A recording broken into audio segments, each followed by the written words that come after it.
Hello, everybody. Can I get an audio check from the homies?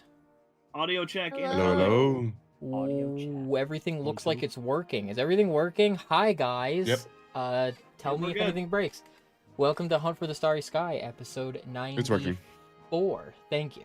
I'm called 018. I'm a figment of fractal space-time, and I'm here to help you navigate this undulous cosmos you call a galaxy. We are here. We made it. We are back at it again. Hunt for the Starry Sky is, as always, a D&D show for VTubers featuring myself and 5 of my favorite VTubers. We're playing Dungeons & Dragons 5th edition with a twist. The lore and setting and world is based on Monster Hunter, my #1 hyperfixation. If you're watching on YouTube, we are super duper glad to have you here, but if you are on Twitch, the next stuff that I say is for you. We have special redeems that allow you to grant the players advantage or me, the DM, disadvantage. They are structured in such a way that they only ever help the players and never harm them, and you can, for a pittance of points, lend the players your energy. It does absolutely nothing, except it lets the players know you're with them in their time of need, which is kind of always. We have our special emotes done by the illustrious Screampuff Art, my favorite VTuber artist. It's Screampuff's art that's down there on the slideshow below me. She's done most of the art for this show. The emotes are references to characters and events in the show. I love them dearly. They are free to use for channel points, and also they're in the Discord, which is linked down there below. Also, Hunt for the Starry Sky has an original soundtrack by Tony Juan Pylos. It's all heavy metal arrangements of Monster Hunter stuff, plus a whole bunch of original stuff. It all came from my imagination. Tony is incredible. You were just listening to it, actually. I just actually got back the final mix and master of the Hunt for the Starry Sky main theme, which you were just listening to. I'm going to upload that on YouTube pretty soon, but some of the music is already up. I'm uploading it over time, and when it is finished, when the whole soundtrack is finished, it will be in the usual music places. It's at like 19 or 20 tracks and counting right now. Did I say all the stuff? I think I said all the stuff. How are you guys doing? Ready to play? I'm excited. I want Yeah. to play. Yeah. Are we I'm falling. feeling it this week? Are we feeling it? Are we feeling And by it, Mr. you Allegedly.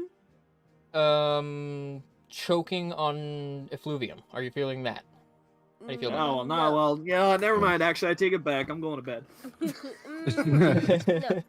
No. My prep doc might have a whole page devoted to what effluvium does. I had to really think about that. It was in the setting notes, and I read through what it was, rules as written, and I was like, I'm gonna do it different. So I'm doing it different. That's stuff. We're here. I'm in Star Wars brain rot, so you guys might fight Darth Vader today. I don't know. Oh my god! Oh, what the fuck? I should do that someday. I should make Darth Vader in Star Wars. That'd probably be awesome. I mean, in D&D, that'd be fucking awesome. Yeah. Who is this guy, and why is he breathing really heavily? You don't should get know that the checked power out. of the dark side. Yeah, I'm playing. Oh no, is this Who another amongst us is the Revenant? Jedi? Is this guy another Revenant? True, actually. I'm playing Star Wars Knights of the Old Republic 2 right now. Because I know that people call that, like, not just one of the best Star Wars things ever, but, like, one of the best games ever. And I want to play it, because I just went and saw Revenge of the Sith. It was re-released in theaters because of Star Wars Day, and it put me, like, all the way on brain rot track. I'm just, like, consuming a ton of Star Wars stuff right now. Who sounds more like Palpatine? I do? Do I sound like Palpatine? I don't know. I definitely can't do the Darth Vader voice. No way. No way. I'm not even gonna try. I can do a decent Palpatine, I think. Yeah, I love Star Wars. I'm a big Star Wars head. I grew up, of course, during the prequels coming out. I am under no illusions that the prequels are good movies, but Revenge of the Sith is... how should I phrase this? It's a really bad movie, but I love it. When I say really bad, it's just a bad movie, but I love it. Probably my favorite piece of Star Wars media might be like Force Unleashed, maybe, because it's very me-coded, but Ooh, yeah. maybe, I'm not sure. But yeah. Anyway, who wants to do some Dindy? You wanna play some Dindy? Let's do some Dindy. I want to play some. I'm down for some Dindy, mate. All right.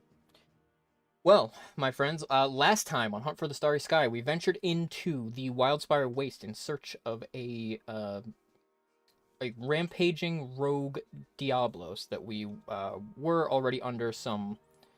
We were under advisory that it was no normal Diablos. Similar to the Rathlos that we faced when we first arrived in the New World, the Diablos was a strange creature that was very violent and causing major disruptions in the ecosystem, and we were tasked with destroying it. When we arrived, we learned, well, prior to arrival, we learned that there were 11 hunters. Did I say, was it 11? It was 11 hunters from anywhere that were here that were also looking for it. And we found them, except they had all been slaughtered. Except for one, a man named Tsukuyomi, who joined up with us in order to hunt down the Diablos. We found it and pushed it to transform into a flaming creature.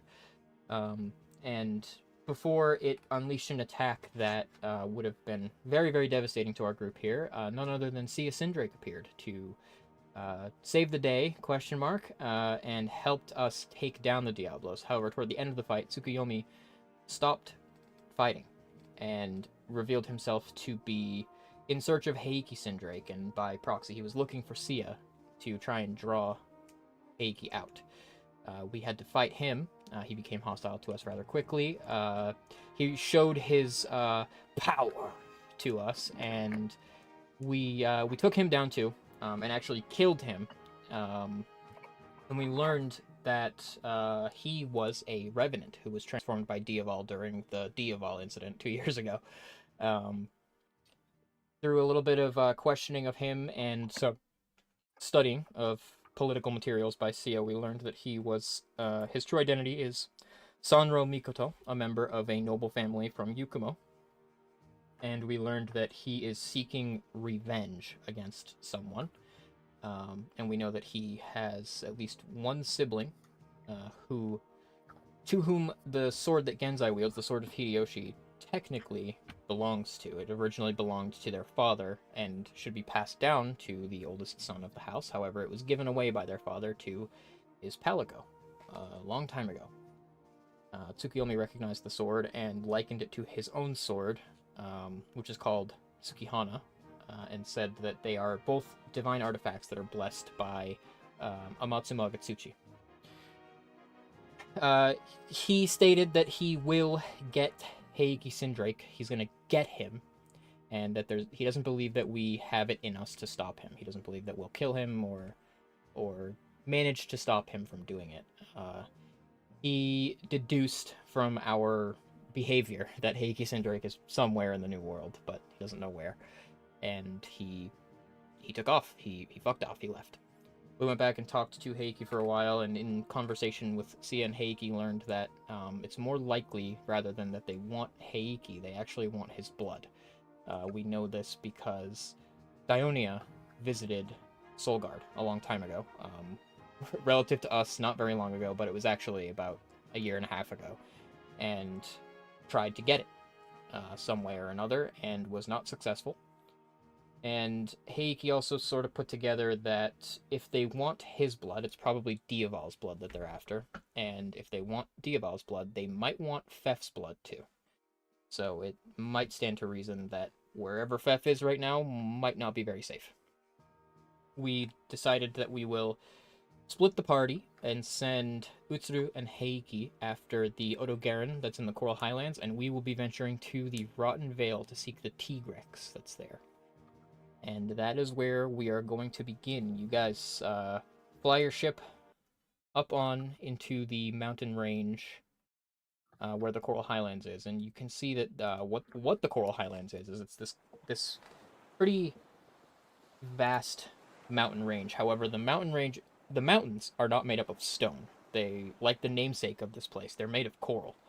Of course, it's pretty high above sea level, but at some point this place may have been submerged. The coral is very much alive and teeming with bioenergy, which keeps it alive. And it's just this sort of sprawling mountain range that looks like it belongs at the bottom of the ocean, but it was raised up, or the ocean, subsided from it and left this above ground. How better to describe it than what it's called? Coral Highlands. Um, Utsuru is at the hunting base camp, um, where your ship kind of floats over and like throws down a rope ladder for Heiki to climb down. Heiki, of course, takes Sia's charge blade with him, as he himself does not have a weapon presently. Um, Heiki and Sia kind of they have a hug, and she imparts on him to stay safe and do not engage with Tsukuyomi if he appears. And you can all kind of give a wave to Utsuru, who is pretty happy to see you guys. He looks up, there's a big smile on his face, and he waves up to you and says hello. Oh, Cute. But then your ship must descend the mountain range and kind of spiral around it into this canyon that leads lower beneath the Coral Highlands, and very quickly the landscape changes. Turns much, how do I put this, grayer, darker, and more deathly as the mountains give way to these rocky crags that are covered over in a great many bones and giant skeletons that make up this very grisly looking overhang. The Coral Highlands are overhead, and there are still yet coral outcroppings that make up the rock walls here. But you can see this great spiraling skeleton that circles the crown of this upper layer, and there's this pretty dense, almost fog that rises out of the swampy ichor that makes up the ground, and you have to climb down from a rope from the ship to reach the base camp, as the ship does not fit below the crags to reach in here. So you kind of climb down and reach the base camp at the entrance to the Rotten Vale. ugh. Gan's looking around, just. Well, at least I guess I know how this place gets its name. Yeah, not the most pleasant smelling location. Nope. So And I'm pretty No. sure I just stepped in bones. there is a Ugh. smell.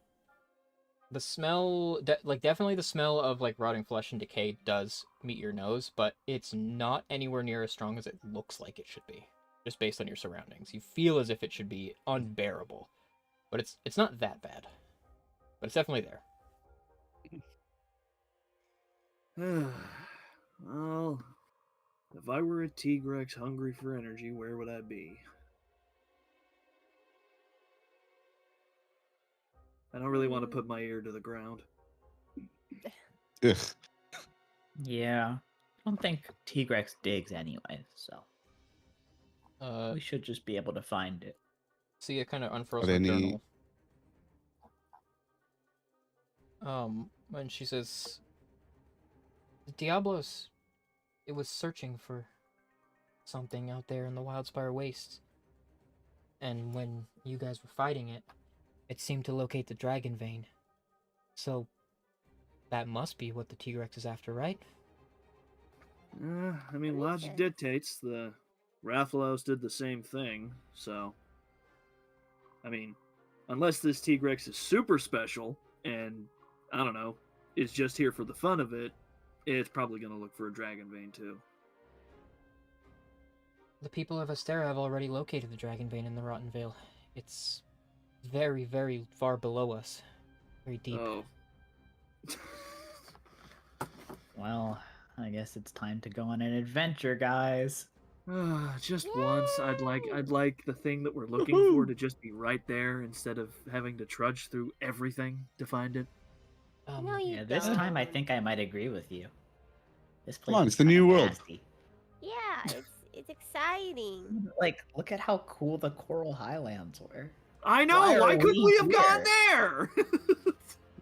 You think we Would've can had go much- there, like, on the way back? I would have had much more fun going there. That's what I'm saying. We could probably make our way back through there. Or at least there's a T-Rex here. We're not keeping this one. But, like, There's No. always a chance. No. what if he's considering the friendly? things that Absolutely not, considering the last two things that we fought tried to murder us violently. Okay. But we at least get to see it. Yeah, exactly. Keep that ball away from him. Claws both of his hands up. I've got my eyes Surely, on you. If the Tigrex is seeking the Dragon Vein, then it will run across the king of the Rotten Vale that sort of lives on top of it. Oh, is that the Elder Dragon? Yeah, there's an elder dragon that lives here. I tend You to know- think that if the two of them were to cross paths, it's not going to end well for one of them. You know, I keep saying it, I'm not a betting man. But something tells me we're gonna have to fight both of those things. Because that's just how things go with us. The hunters And here that sounds have, like the only good thing about this trip. the hunters here tangle with Valhazak once in a while. It's strange dragon. One that kind of can't be killed. Oh. That's nothing new to us. Yeah, we fought a few things like that. Believe me, I know. Why can't it be killed? Well, they say. I'm not very spiritually gifted, so you'll have to forgive me. I only know what they say. When Valhazak dies, the body reanimates after so much time, but not as the same creature. Eoval's method of reanimating corpses involved trapping spirits, preventing them from passing on, but the Wyverians of the New World, they believe that Valhazak's spirit does pass on, and that its body becomes inhabited by a different one.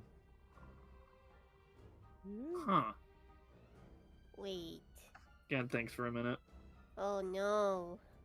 Maybe it's some kind of confluence at work? Something to do with the natural area? Maybe, Confluence but is definitely a part of it. if it's reborn as something else, someone like Dionia, I feel like he could definitely exploit that.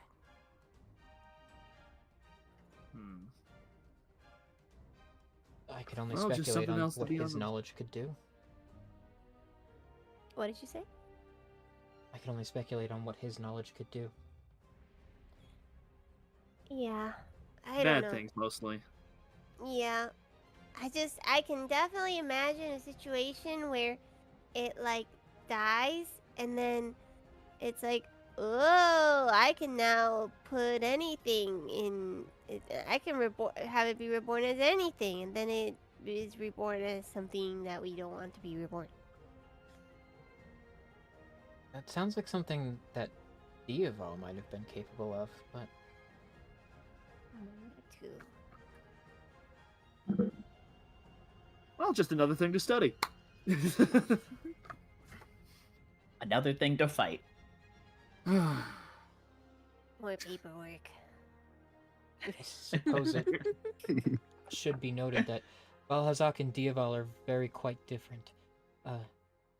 Dieval trapped souls unnaturally, but Valhazak's presence here is natural. It lives symbiotically with the effluvium here, and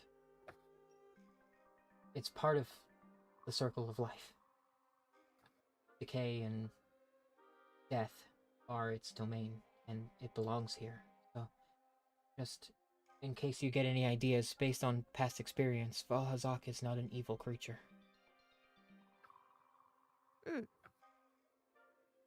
So don't fight it? I mean, just like anything. And don't fight it unless we have to. Aye, aye. If we have to, yes.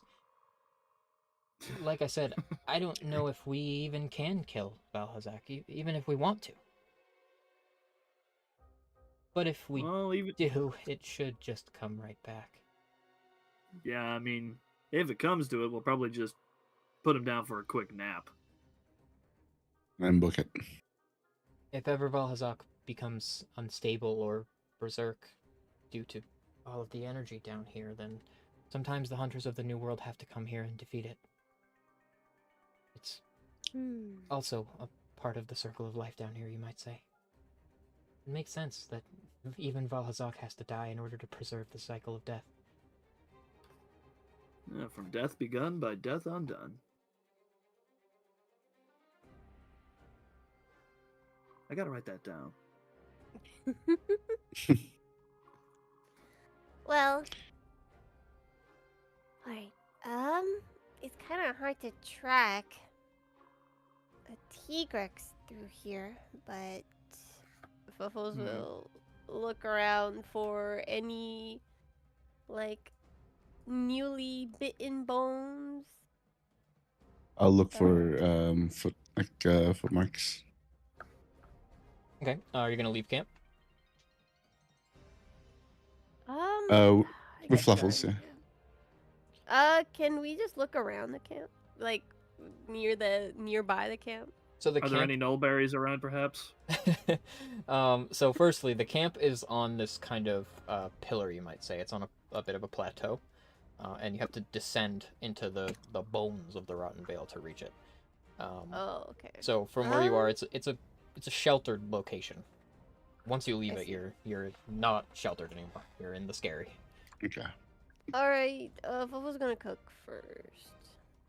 In terms of nullberries, not around here. I forgot to last time you guys did mention that you wanted to look for them while you were in the Wildspire Waste. I know Fluffles got a few. We got 3, yeah. I would say you were able to get 3 more. With the rest of the searching that you did that I forgot to address. So we've got a nullberry each. Nice. Fluffles wants to cook. Yes. Let her let's cook. see. Let her Let her cook. cook. Let her cook now.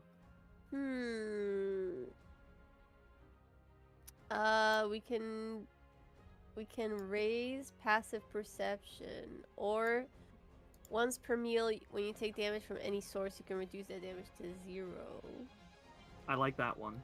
I like reducing damage to 0. Yeah, I think that's pretty cool, honestly. Once per meal, when you miss with a melee weapon attack, you can choose to hit instead. I can already do that, but like, I'll take another version of that. Obviously, we take that for Genzai's Super Flash. Ooh. I think we should be able to negate one damage attack. One attack. Works for me. Yeah, I like being able to say no to damage at least once. You fail all the rolls, and you just look at Star and go like, no. Actually, I think you'll find that didn't hit at all. Alright, Fatty Tomato coming up. Fatty Tomato. The cooking check. I'm gonna have you do. I'm gonna have you do insight. Insight, sleight of hand, and let's go with survival. Okay. Insight. Sleight of hand. Oh my god, survival. Oh no, she's off Oh the game. no. Not good, not good. So with that, you fall short of the DC. So the meal is questionable. Oh. Fluffles prepares a questionable dish of fatty tomato. Actually, wait, as a feline, don't you get advantage on those or something? Or no, you're just proficient, right? You're proficient in all checks for cooking. Which means that the 5 is actually an 11, and the 11 is a 17. Let me average that because I'm pretty sure it's still not enough.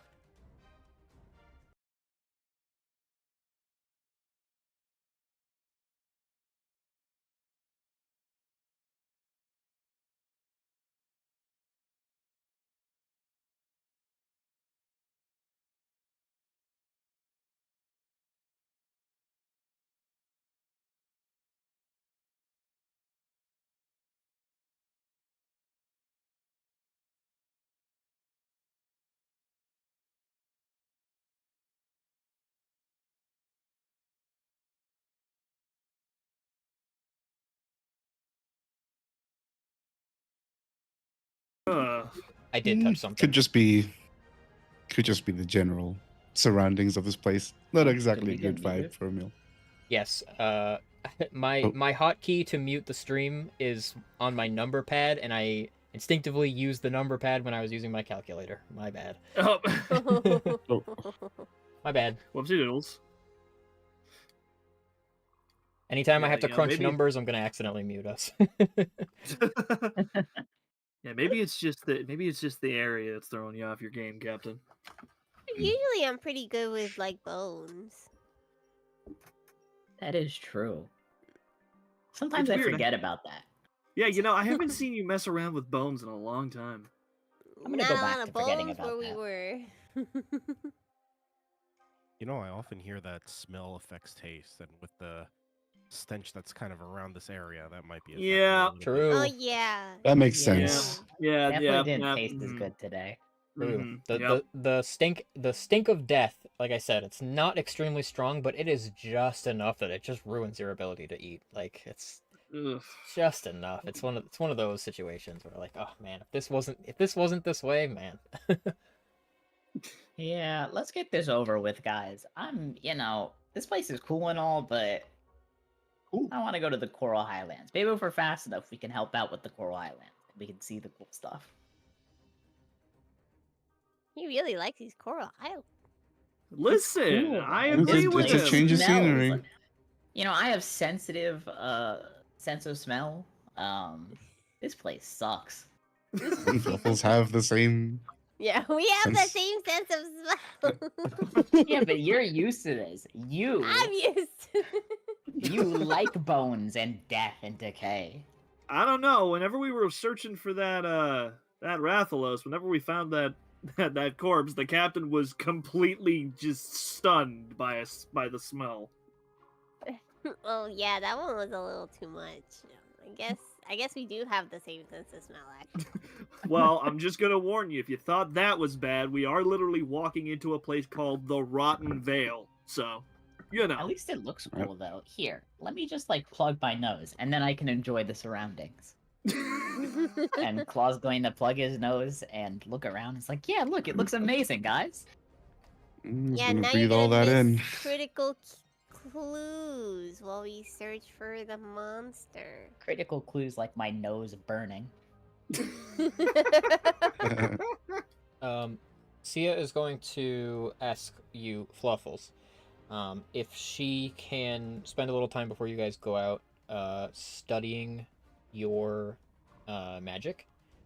What I'm gonna let you do here is, Sia can copy from you, 4 of your spells.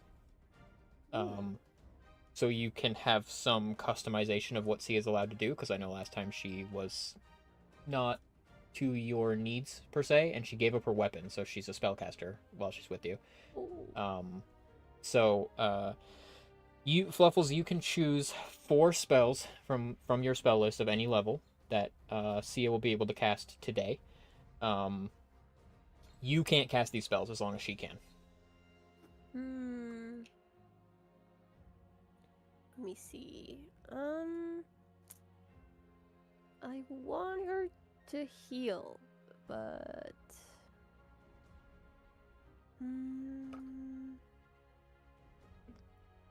let's see. I have prayer Real of quick, healing. Star, quick question. Do we know about fire and the effluvium and stuff? Like, how does that work here? Do we know anything about that? You guys didn't do a lot of studying about Effluvium. Yeah, we didn't do any research, did we? We're yeah. bums. We don't know shit. Okay.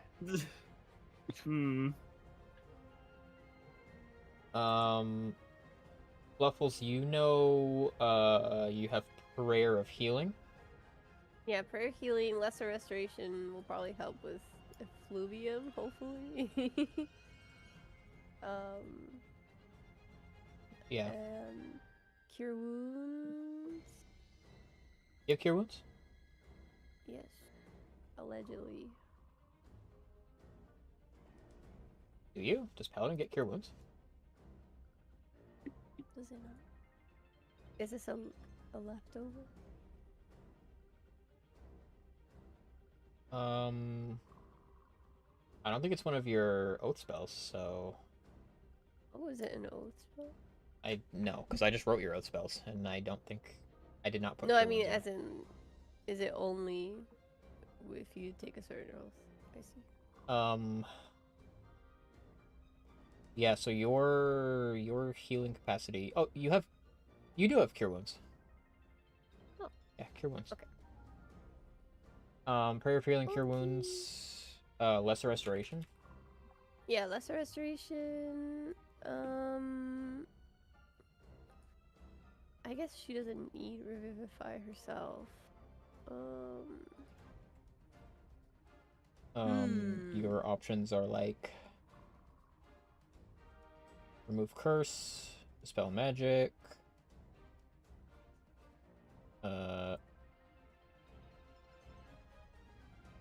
aura vitality.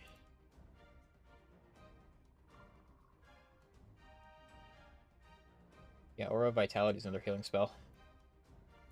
Okay. Sounds good. That's Okay. yeah. Give us some heals. We're gonna need them. Okay. I'll add those 4 spells to see a spell list. And then I'm gonna give you a choice. You can give your lay on hands to her Oh, if you Then I if you would can't rather. use it. You're right.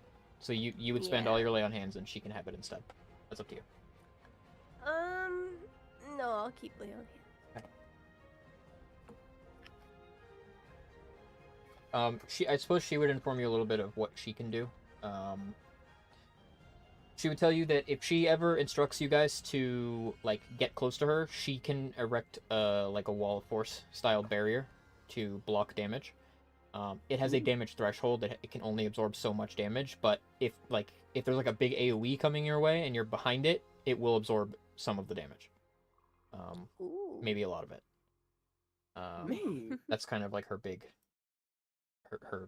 biggest utility thing that she does. And then you did see last time she also has the ability to kind of do her own lay on hands. And that's all the healing that she has without Fluffle's spells. All right. Sounds good. Should we get moving then? Yeah, I want to see the T-Rex. Come on, come on, come on. Wait, hold on. Gosh. Sia, do you know anything else about this area that we should know? Yeah, I know the air is poisonous. Kind of. There's a bacteria in the air called effluvium. It's sort of a confluence giving life to decay. It's good for the environment, but very bad for your lungs. And that we use these like nullberries, right? I've been gathering them because I remember someone said something about that. That will definitely cure you of the afflictions, but it will not prevent them. Is there any way to prevent it? Effluvium is dispersed by fire. It's semi-flammable. Gan holds out his hand and makes a fist and lets fire wrap around it. Huh? You're gonna have to keep doing that. Can you do it over like a big room? I've never tried. Well, wouldn't that burn us? We could do it before we get in. Oh, clear the place out. It doesn't combust. It's flammable, but it doesn't combust. Oh, okay. Again, I'm not quite sure what the effective reach of me punching the ground with fire is gonna do. I've never really tried. I can Well, breathe fire. Lighting fires makes pockets of safety, but usually only temporary. The effluvium's very dense, so it would take a pretty consistent open fire to prevent it creeping back in. Anybody got a piece of wood? I don't see Yeah, any but I'm- trees around here. I just How had the idea do- of maybe holding out a torch or something. Yeah, that would be good. how do hunters normally hunt around here with the fluvium? Well, some people wear masks or bring sources of fire. Nullberries help. You know, what happens if you get sick with effluvium in the first place? A lot of things can happen.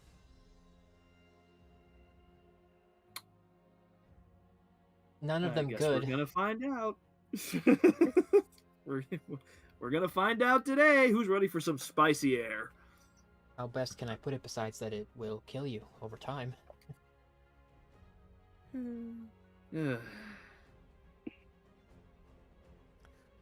Alright. Well, let's try to avoid that one. And pick up any extra nullberries you see. We all have one, but we might need more. When you say fire, would this help? And then Verxus will ignite his wings. She thinks on it, and she'd say, I don't think that will help because your wings burn the same sort of energy that gives rise to effluvium. It's not really fire, is it? More like draconic energy. I think they'll mix too well. Oh, that's not gonna be good. Well, that sounds like it'd be a bad idea then.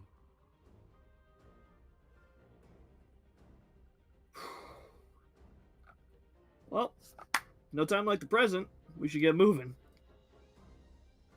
Alright, let's go. In gameplay mechanic terms, effluvium deals necrotic damage, and so does everything your wings do. So, they're kind of too closely bedfellows. They're both like dragon element, so probably not gonna work.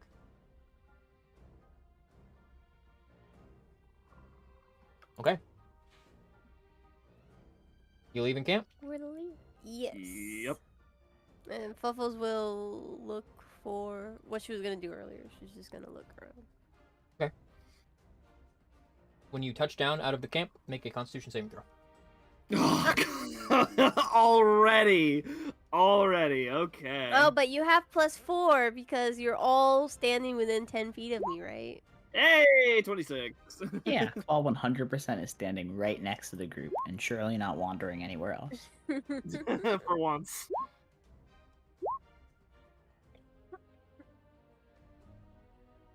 Okay.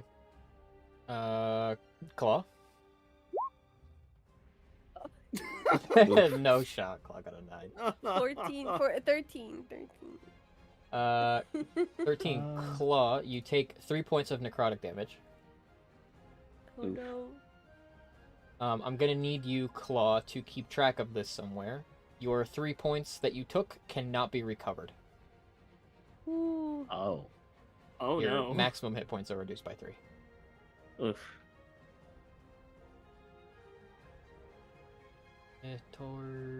Where is my good pal Cia Sindrake?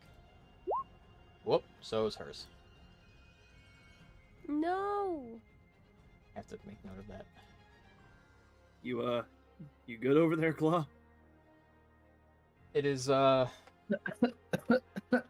Oh. Yeah, I'm doing all right. So as soon as you touch the ground, there's this layer of like kind of gross like yellow brown fog that covers the ground, but when you hit it, you break this kind of surface tension on it that causes this like miasmic disgusting air to billow up from it around your ankles.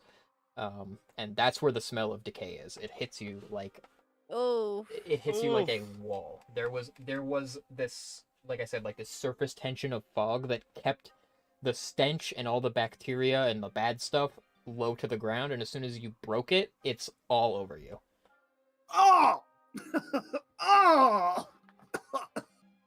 Oh, that stinks. Hopefully That's- Oh, disassociating. hell. Oh. Yes. Sia's like digging through her bag for a handkerchief to tie over her face. Oh. I knew it would be bad, but yeah. Oh, and Ganon's gonna try and punch the ground with a flame hand to try and get it away. When you do I wish I that, still had more clothes on. it bursts all around you and makes this, like I said, a pocket where it's entirely clear around you, and you have clean air for a moment. It still smells, but you're not breathing the bacteria for just a moment. Oh. Okay. We know that works. Oh, man. Oh. I'm just gonna use my overflowing Haori to just kind of whiff the air around. Just fan it away. Oh. If you're looking for signs of a Tigrex, make a survival check. I'll take a look as well. Yep, I will. I shall assist. Survival sweet, 21, let's go. check.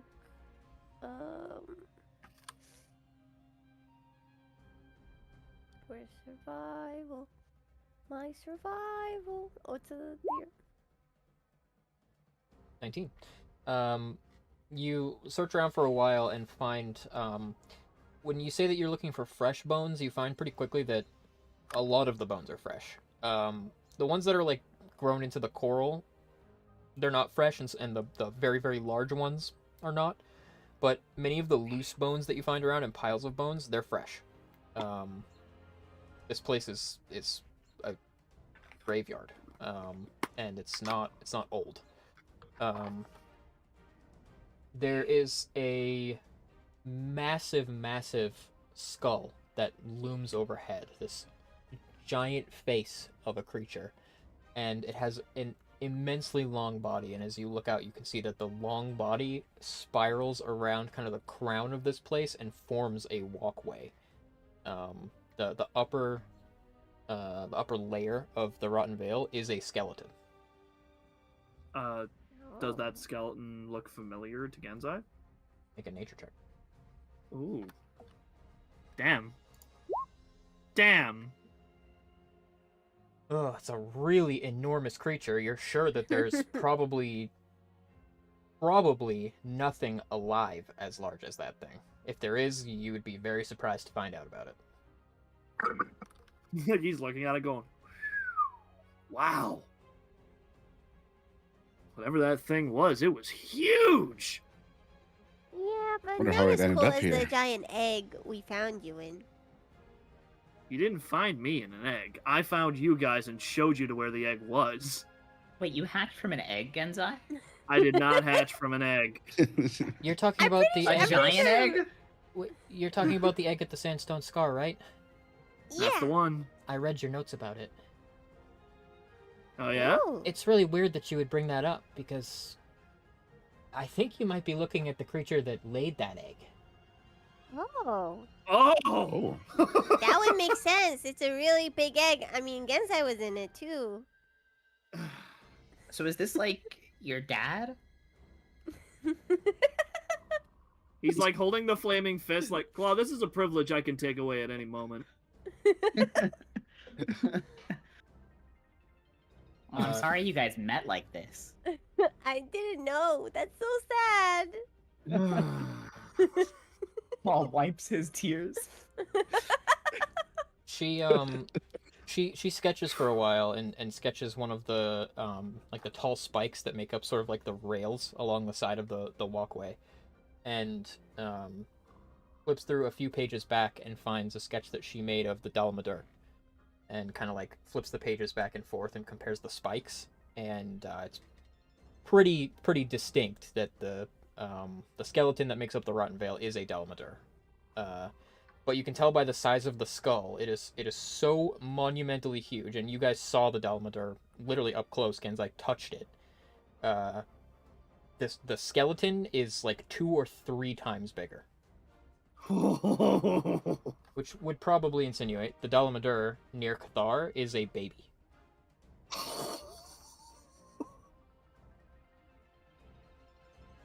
Like, Gan is looking at the drawings very closely, like, whoa. So the Dalmador Cathar is gonna get to be that big? Who knows how long they live?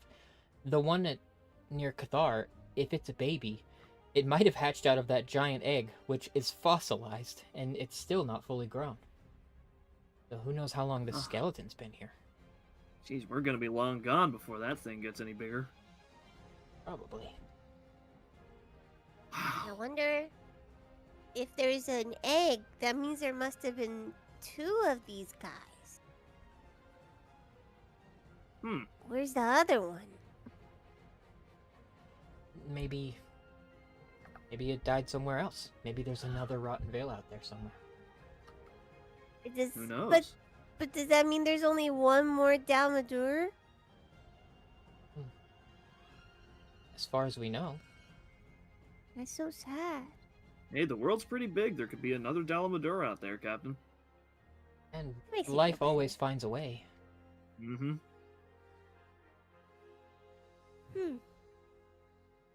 Okay, well, we met Genzai's dad.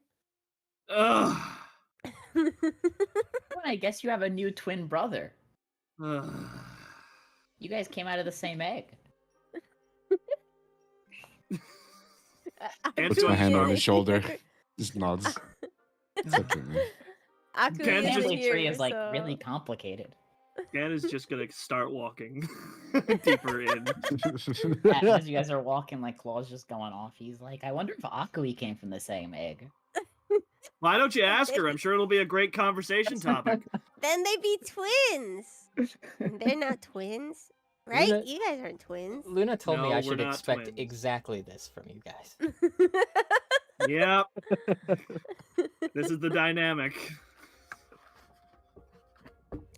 We find something Dylan? very interesting and very scientifically, worth a look at, and then they immediately start making jokes. That's okay. was Shin does exactly the like same this thing. This is a joke. I'm Yeah, this serious. is no laughing matter. Uh, But We're I'm glad literally you can make laughing at light it. out of something On a so pile of sad. corpses. And Claw wipes his tears again. I was told I should blame know- you guys for the 2 hours Shin spent talking my ear off about the monster in the moon. yeah, Oh, yeah. Oh! I'm so Good glad Luna monster. told you about the monster on the moon. No, there is no monster on the moon. I'm You don't surprised know you that. have Have like you been to clearance the to get that moon? information. It's top secret. Ugh. I don't think there's a monster on the moon. There's not a monster on the moon. Why would That's you? 'cause you're not Why do you privy to the think not? information. I don't think anything can live on the moon. There's no vegetation there. Well, Well, we yeah, went. nothing We lives went on to it. space. But the moon is a monster itself. Oh, Oh, I can't what, is it disprove gonna I didn't grow even that. think about that. oh, What what the- is the moon gonna grow a really scary face and then crash into us? No, that's stupid. That would be start- really because that's writing it down. All right, let's That deal would with the be Ryan ridic- Vale monster before we deal with the moon monster. We can do that Ugh. after this. The moon monster is friendly, so I don't want to really deal with it. What? Where do you? How? He hasn't killed us yet. Exactly. It's just been like looking really pretty in the sky. I can't fault that logic. Yeah. Sometimes I wonder why I decided to journey with you guys. Sometimes I ask myself, Because we found you in the egg. I could have just stayed. I could have just stayed at the Y Academy. I could have just traveled the world. No, I'm here. I think you're a couple time warp events too late for that kind of thinking, my friend. Yep. Yup. You're stuck with us. It's like, when like a baby duck hatches and like the first thing it finds, it follows. Or it's It's like like- a bad smell. Yeah, and we found you first from the Printed egg. on the Starry So, 7. You have to stick with us. Where would these There's guys literally be other without... versions of us with you. Where would these guys be without someone to ground them a little bit? I am trying every day, and it's not catching. I think I'm pretty grounded. I can't fly I'm anymore. pretty grounded too. You should be grounded. I don't know. I don't think you guys would still be here without someone with a level head. Mine is pretty level. I got lots of tummy time as a kid. Uh, I don't really know what that means. no, me neither. All right. All right, let's get going. Please. You proceed further into the Rotten Vale. You can head up and around on the skeleton, or if you kind of follow the end of the tail lower, it spirals downward into sort of a crater. The smell's probably going to be worse down there.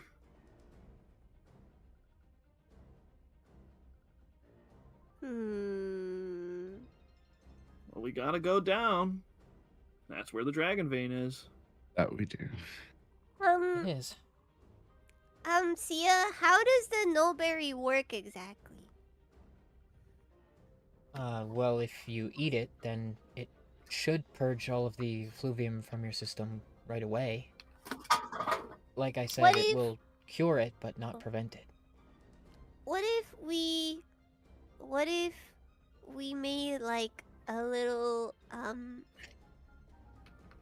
mask for our nose and we smeared Nulberry on it?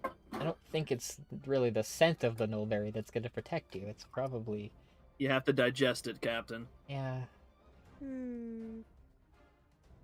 Okay. I mean, you could do that for your mental health. You know, the smell of Nulberry makes you feel better while you're choking on poisonous air. Gen's going to like take his sash off and wrap it around his face like a mask and tighten it.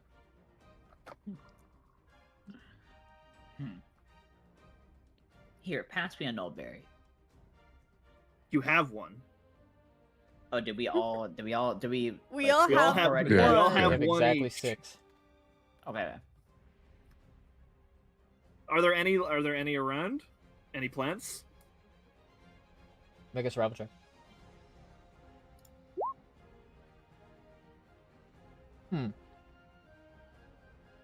Yeah, you find one more. Gen picks one up. Yeah, I'm not really surprised there's not a lot of vegetation down here. I'm surprised that there is one. Yeah. No large vegetation. There are like little Yeah. plants and Yeah, mushrooms there's and like stuff. moss and like other stuff. No trees, no ferns, no bushes, nothing like that. Does the plant fall apart when he takes the berry off it? No. It Huh. looks like it works just fine in this environment, and you'd probably know, like, a place like this doesn't stay afloat as an ecosystem without Without flora and centuries, fauna. without millennia of adaptation. Hmm. The bioenergy of this place, it has caused this environmental adaptation for all of it to come together and work. And if it was destabilized, then this place would probably either poison the rest of the land of the New World very quickly, or vanish from existence and all of the ecosystem with it.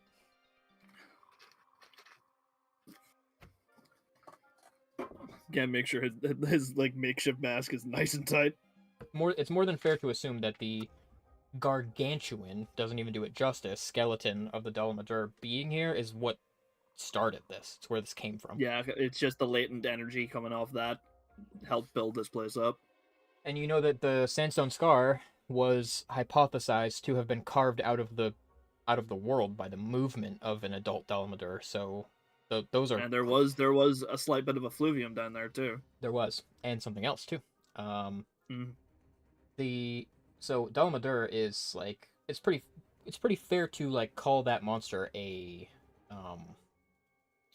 like a terraforming creature. It's so massive and it, possesses such an enormous amount of energy that anywhere it goes and anything it does can change the planet. All Including right, dying, everybody. apparently. Oh yeah. Let's get going. You proceed deeper into the Rotten Vale. Make Constitution saving throws, everybody. Ooh, I'll re-roll that. That's better, 24.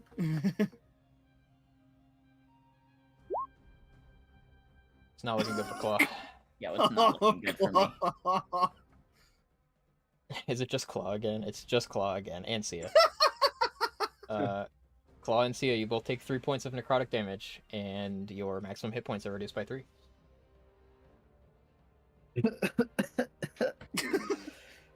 You were. Man, this place, it's not very fun. Have you second that to this place now? I want to go to the Coral Highlands. Claw, you're doing that face again. Let's just meet this T-Rex. You proceed a bit lower to where you are kind of like in an enclosed cavern where there are still kind of like rotting corpses all over, and fungi and bones, and you can even see, like, as you're walking through, you see this like dark shadow fall from way high up among the rocks and coral, and land in the pile of corpses. Just another corpse, a dead monster that just like fell from somewhere and lands among the meat, the decaying meat and bones. Gan's gonna look up and try to trace the trajectory. Could he assume that came from the Coral Highlands? Well, you would know you're under the Coral Highlands. So yes. Probably came from up there. he's like looking up like, wow. That is quite a fall. The Coral Highlands is full of plateaus, and it's very tiered in structure, so just about anything that dies there doesn't actually rot there. It winds up down here. Huh. Good thing I can fly. This place is normally full of scavenging creatures. They thrive down here, but we haven't seen any yet. That's probably because of the T-Rex. It was the same way back in the forest. About the T-Rex. If it's like those other monsters... I'm still trying to figure out what they're doing, where they came from. They don't eat or sleep, and they don't appear to have any reproductive ability. You called them guardians, right? What does that mean? Heck if I know. Called them guardians even though they're using up all the energy, so it's not Well, guarding the land. they were clearly made for a purpose. Tsukuyomi also Guardians. spoke about it like he thought it was supposed to kill us. Like on purpose. Those things do seem like they're rather intelligent. When we were fighting them, they were watching us closely, and they even were picking targets. Most monsters don't do that. They just fight for survival. Intelligent things enough are- to take orders, maybe? Well, if we're gonna go that far, maybe whoever's making them, maybe they're called guardians for a reason. What are they guarding all the way out here? Heike said that we're popping up all over, Shrade and stuff, right? Heiki and Shin and Tori have run into a few of them. They're in Shrade, but I don't know if they're quite so destructive there. They're pretty hard to miss out here. Well, it's a place that hasn't been properly settled, rampant with all kinds of bioenergy. A testing ground, maybe? Plenty of energy for them to use to evolve. Mm-hmm. Maybe it's just another big experiment. But the Diablos was supposed to kill us? Well, they really do remind me of Dionia's simulacrums. And if it's anywhere, then if Théonie is helping anywhere, which I don't know why he wouldn't, then maybe they're looking for us. I mean, who wouldn't want an army of monsters at their beck and call? Especially ones that can evolve like that. Tsukuyomi was looking for me. Well, maybe the Diablos was too.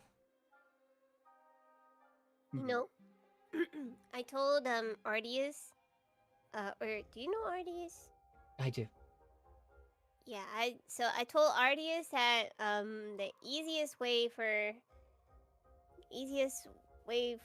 the supplicants to get to Heiki would be through you. So I was very surprised when Heiki didn't follow after you.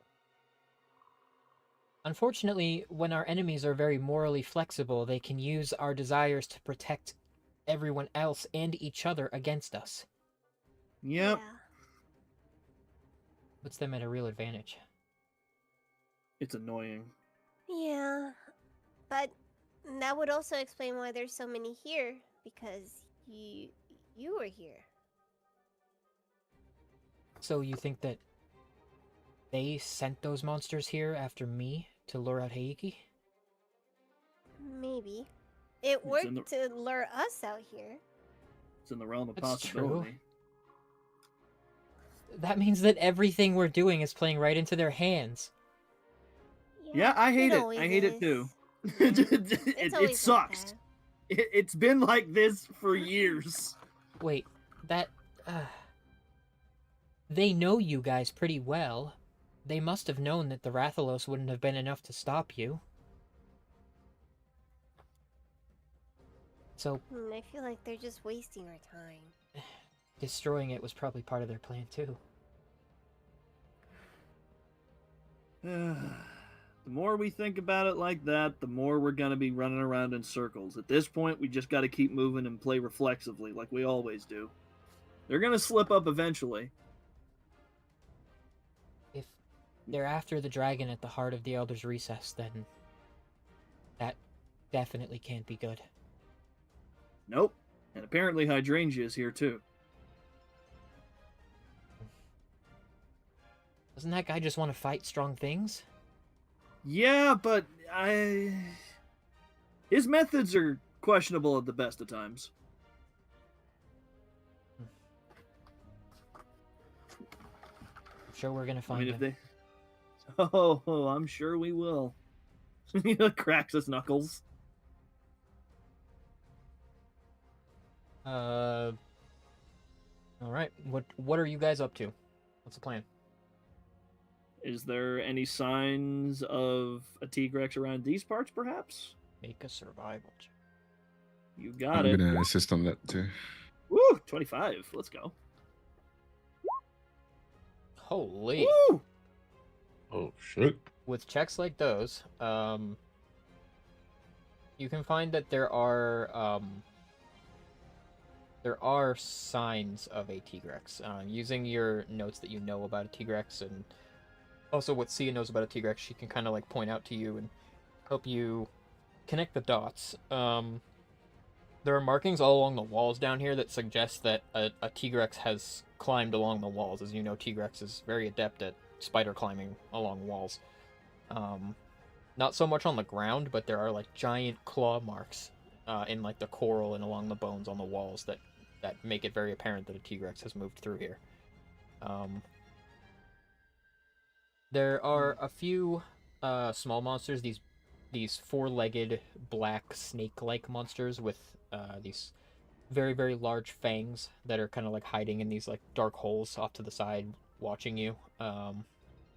They look pretty like frightened, like they don't want to come out. Possibly Oh. also a sign that something very scary came through here. Gan kind of looks at them and like kind of like kneels down and just stares for a minute. Oh man, these poor guys. They're called gyros. Huh. They're native here. Usually they have an alpha gyros, but I don't see one. 3 guesses to what happened to it, probably. Usually they're pretty bitey, aggressive. I doubt they would be very scared of a T-Rex if the alpha was present. Which is why I'm guessing that the T-Rex probably met this alpha and probably took care of it. Yeah, more environmental disruption. Mm-hmm.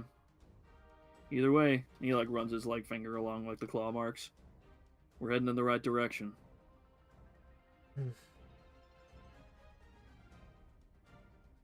Let's keep moving. And keep moving you do. Make Constitution saving throws.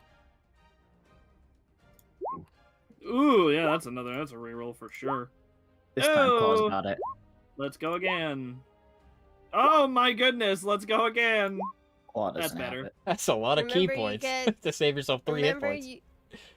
Yeah, well, I don't want to get poisoned. you get 4 plus 4. Yeah. So it's got a 19. In that case, all of you succeeded. Let's see what Sia gets. Nope. Poor Sia. You proceed a bit deeper to where the caverns kind of tuck in and get a little bit tighter, and form like tunnels down toward the lower end of the veil. You find that there's this kind of enclosed cavern that looks to be pretty well traveled by larger monsters, and the skive marks of the T-Rex look like they travel into it and also back out of it. And then in the not too far distance, you hear a stomping, a dum dum dum dum dum dum dum dum boom, and then it stops. Gan holds a hand up. I think we found what we're looking for. It's doing the same thing. Searching. All right. I'll just carefully unsheath my weapon slowly. It begins moving again, and you hear it very rapidly increasing in volume, like it's getting closer until you can feel beneath your feet the thudding of its heavy limbs. And then very swiftly, rounding the corner, like a flash, very fast, a whole ass T-Rex comes circling the corner, and it's on the wall. And it stops with its claws dug into the wall, and it's probably like 30 feet from you. And you can see from its body, it is this stark white and black color all over with these like pulsing white veins. It does not look very normal. And the head kind of lifts from the wall, and it swivels and turns, and then its nostrils flare like it's smelling the air. And its head turns and faces you, and it ignores you and just keeps walking. It keeps going boom, boom, boom, boom, boom, boom, boom, up the wall. That's weird. It looked disoriented. Huh. Gan's gonna close his eyes and feel out the energy of the area. Make a meditation check. That is 24. 24. The energy of this place is wacky. You can definitely feel the presence of a dragon vein, and you are surrounded all over by this. Like it is like a necrotic energy, but it doesn't feel, it doesn't have that like evil intention that Diaval's necrotic energy did. It's definitely like it's the energy of dying that you would feel naturally from any dying thing, but it's all over the place. It's very thick and heavy, especially through the ground and toward the dragon vein, which is beneath you. And it's murky and it's muddy and it's like difficult to navigate with your senses. Yeah, that makes him like he like kind of like I think I got it. Everything here feels difficult. You know when you move through a swamp and everything feels kind of heavy? You're saying that the energy is kind of murky and that makes it difficult for the creature to navigate. Which would explain why it's so confused. I mean, look at it. You saw how it was moving. It didn't have any clear direction. It was just grasping for straws. It's searching I say for... given enough time, they would probably find the dragon vein. But, Only by wandering. which means this is our best shot to take care of it while it can't find what it's looking for.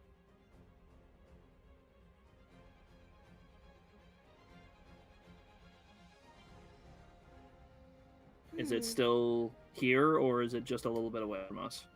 You can see like maybe 200 or 300 feet from you it stopped, and then it spins back around and begins coming back in your direction, and then it climbs up the wall onto the ceiling, and it sniffs at the air again and then kind of like shakes its head like it's distressed by what it smelled, and then it finds this crevice in the ceiling and crawls into it and vanishes, and then you can hear it like, thudding inside the walls.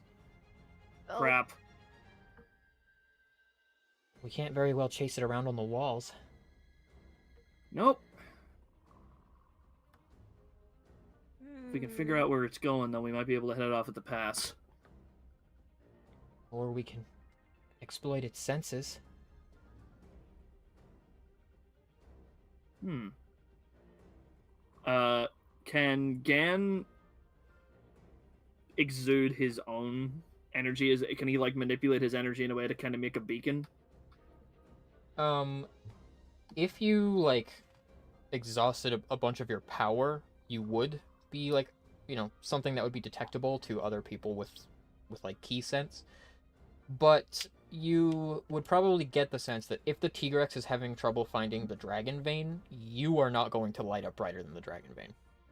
Yeah. Well, considering how confused it already is, it's going to be hard to kind of draw it out. Maybe we can't.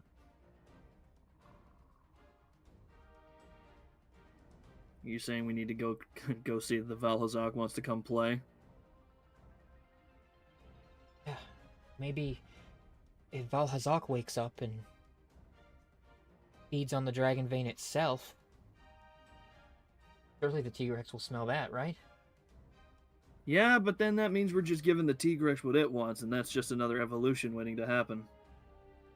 Well, we'll deal with it like we did the last one. Ugh. and every other monster that we fought always manages to run away and find it anyways. Yeah, we haven't done a good job at stopping them. But, you know, we stopped them at the end of the day. Then I guess we gotta make our way to the dragon vein.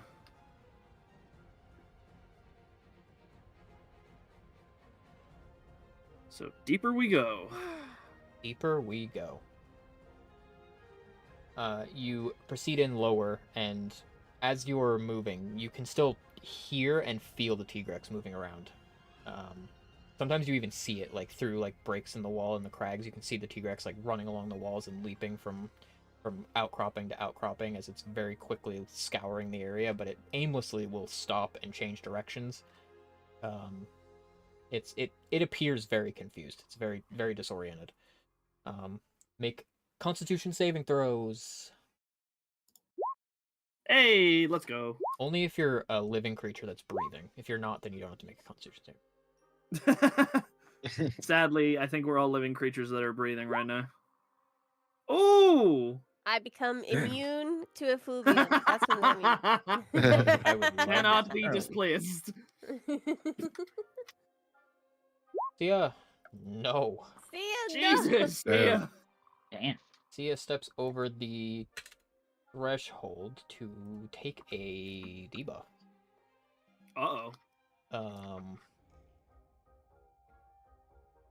Intelligence. Sia receives a debuff in the form of disadvantage on skill checks and saving throws with her intelligence. Gen's gonna look over at Sia like, you okay?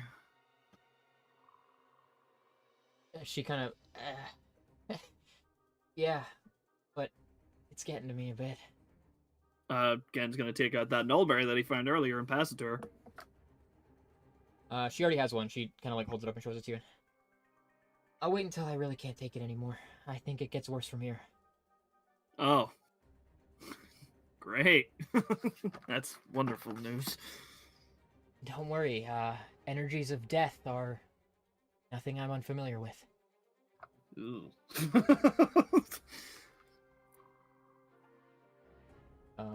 As you head lower into where the caverns kind of tighten a bit, you find that there is this kind of this glow, this light that forms up from pools that are formed at the bottom of the Rotten Vale, where you're starting to find kind of solid ground. Pools that you've seen before. This bright blue, looks like water. One of my favorite areas in the game. Just as a side note. Oh, And it so kind of cool. pours down from the ceiling above and forms these very like crystalline, very bright glowing pools. We've seen these before, though, right? Oh yeah. Oh yeah. Gen's gonna look at it and just go, "Remember not to touch the liquid, guys. Gotcha. That is not water." No. No, it's If not water, why it look so yummy? Do not drink it. yeah, that's It true. does look really tasty. I know it looks really tasty. Do not drink it. You will I'll die. think about it. I'll think about it. Do you want to die? No, but I want Then- the forbidden water. It is Eh, blood of Dura, and it will melt your insides if you drink it. So don't. Do not. Well, we better hurry up and find this Bal Hazak before my self-control loosens. The No. forbidden liquid. The effluvium, that's what it makes you want to do. It makes you like really thirsty, and it makes the blood of Dura look really tasty. It looks pretty tasty without any corruption in your system. It does look. Yeah. It's like, what is it? Baja Blast. Yeah, it is. It is Yeah, Baja it is. Blast. It literally God. is. It's the Forbidden forbid- it's Baja the fr- Blast. Forbidden It's the Baja. forbidden Baja Blast. The Baja bad Baja Blast. Triple B's. Baja Blast. You can head a little further. It kind of snakes along down deeper through caverns until you I got it. reach a pretty wide cavern that is kind of a dead end. There are still more pools of this delicious Baja Blast all over the place, but pretty much a total dead end as you look around. Just Gan is gonna just dip the tip of his sword into the liquid to see if there's any reaction. Sure you want to do that? Well, my sword was gifted to me by Dalmadur. Your sword, there is no like reaction to it, but like when you draw the tip out, there's no damage to it at all. And you I think one of you fell into it once, didn't you? Was it Genzai? Someone fell into it. It might have been Genzai. Probably the time that you fell into it, like a bunch of your shit was destroyed. Like just like mundane stuff you brought with you, like books and quills and parchment and scrolls and research notes and I don't know, like even like glass vials and other items. If it falls in there, it is destroyed. Sword, no, it's fine. If anything, he just uses it to like wash it a little bit, just kind of like get some of the old stands off it. Actually, that probably works pretty well. I would say that that like any stains or anything that's left on the sword, and you know what, even if there are any kind of like blemishes on it, like tarnish on the metal that you would normally need to like buff out of it, when you put like if you submerge the sword in the blood and pull it back out, it looks good as new. Like sparkles a little bit. He's like, "Wow, good as new." See, guys? There's nothing wrong with No. Don't touch it, please. Don't touch it. Every time you want to fix your weapon, you got to come back here. And that kind of sucks. Well, I could just go back to the sandstone scar. There was some there too, Yeah, True, and you can go true. back to your. Captain. Couldn't even finish. Captain. Yeah? Please. Yeah, We did know that you yeah might wanna start be with an reminded N? of that. Yeah? Yeah? You know who my dad was. Yeah. And he puts the sword back on his back.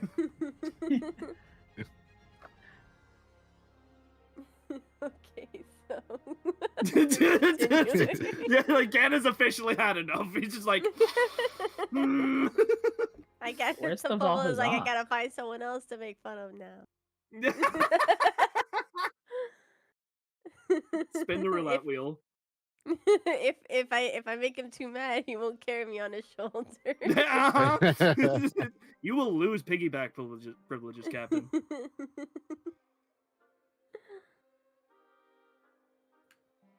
All right. Here. Hey, I have a question. Mhm. If the if the little source of energy is so big, then does the blood of Dura come from there? Mm, Most likely, since the blood of Dura also exists at the Sandstone Scar and near Mhm. Cathar, it likely has more to do with the Dalmadur.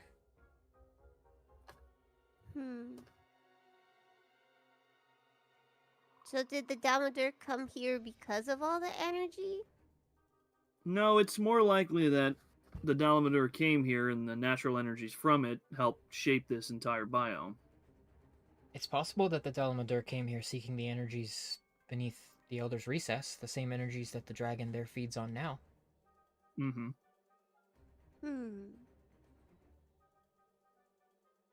I can't imagine there's I guess- anything alive large enough to feed a Dalmadur of that size, so probably it ate No. energy. Definitely not. So this place is like a dead end. There's no other openings that we can go into? Right. Gen's like looking around, just... He kind of like closes his eyes and tries to feel like the dragon vein again. You can sense that the dragon vein is... It feels kind of unstable, like the energies that are flowing out of it are disturbed. And you feel that you're not very far from it, but as you kind of open your eyes and try to follow where you feel it, it leads to what looks like a wall, but it's a wall of bones and meat and corpses. Ooh. Hey, guys, Yeah? think I found where the dragon vein is. Oh. And he just points to the giant mass. Oh.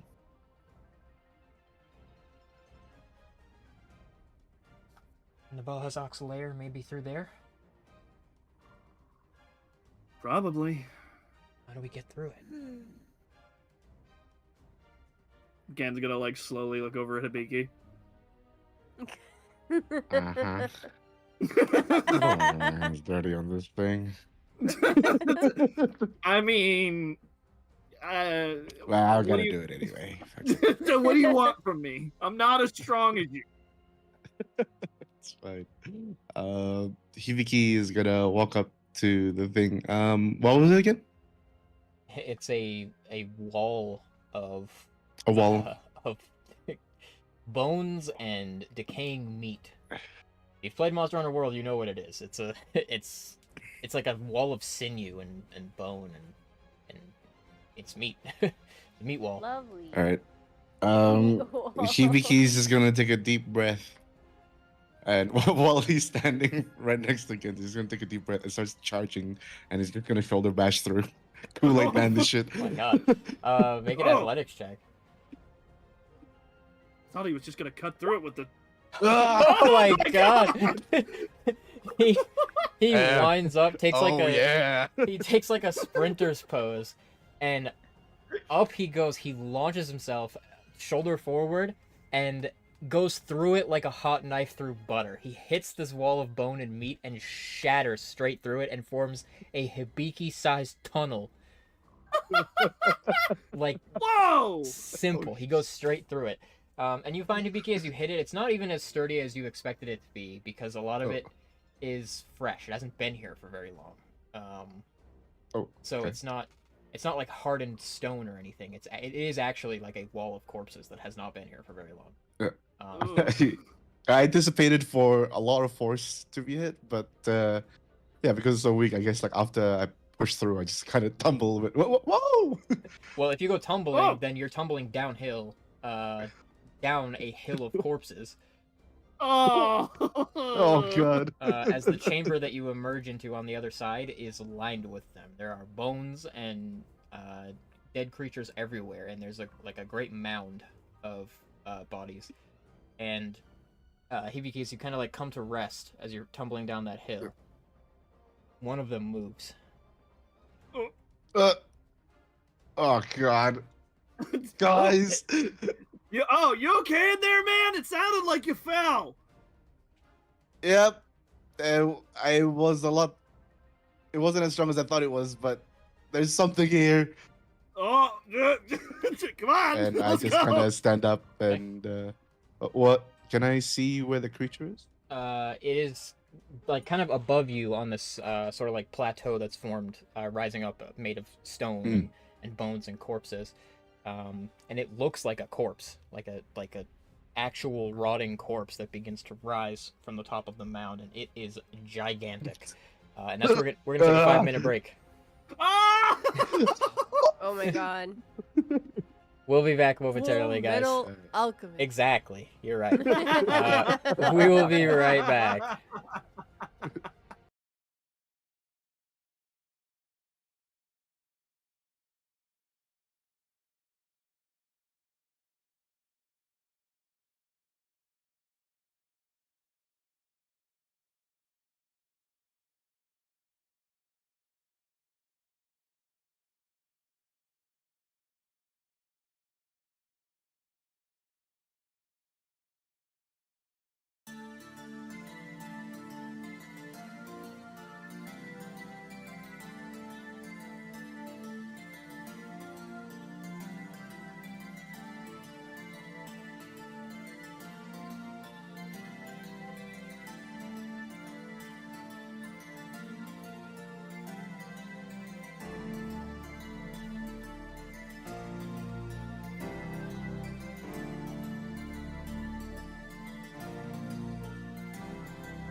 Hello, we are back. Is everything working? Hello, can we make sure that all the audio is working?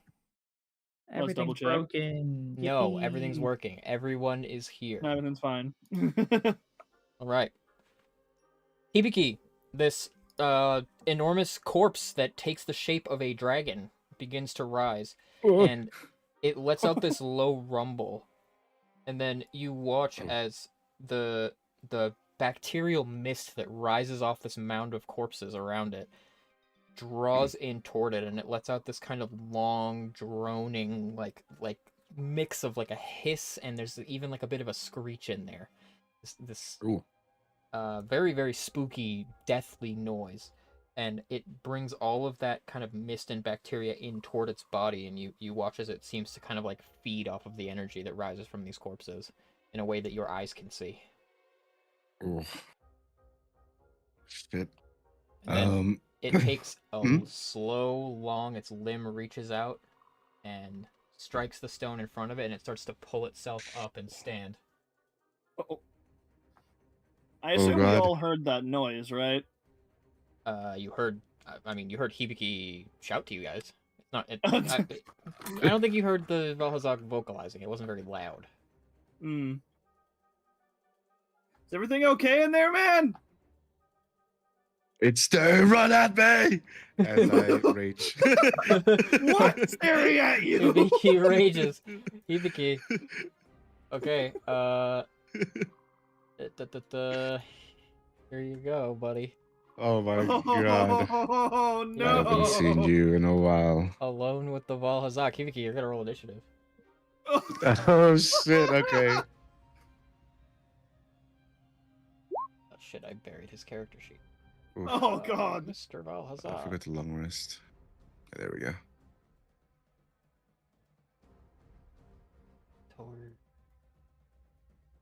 Mr. Hazak. Where is my initiative order? Oh, There it is. Are we gonna drop ourselves in here too, or new? I mean, what are you doing? You just shouted to him, Running and then in, obviously. he Yeah. shouted, and then I'm not. the Valhazak lets out this long, droning scream at you. Now, Yeah, obviously, the rest of us are just going to turn around and walk the other way. Yeah, Okay, everybody we're gonna leaves. leave. Bye, Biggie. What? What? You got this. What do you mean? We just leave a beaky to his fucking feet. That's so messed up. What the? Yeah, no, Gad's gonna slide down the mountain of corpses and like pull up next to him, just like, okay, what's staring? Oh, Yeah. oh, That okay, that thing, right? Okay, yep, mm-hmm. Sword. No, that's what I'm Could here be for. Valhazak.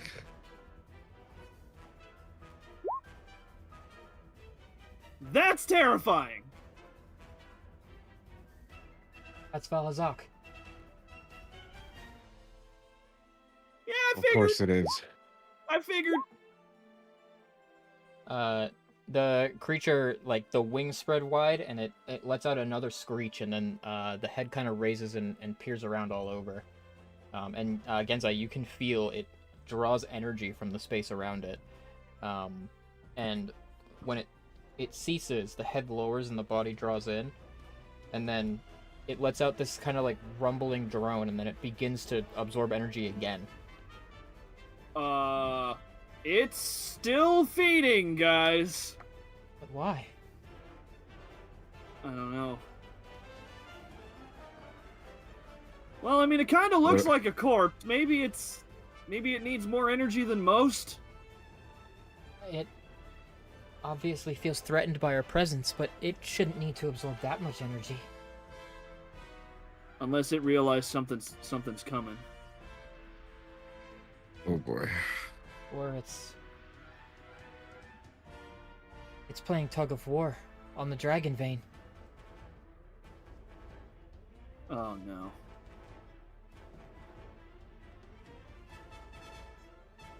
Did everybody roll initiative? I don't think Fluffles did. Fluffle BRB. Well, we'll start with Claw. Claw, make a Constitution saving throw. Well, I love making Constitution saving throws. Let's see. 15.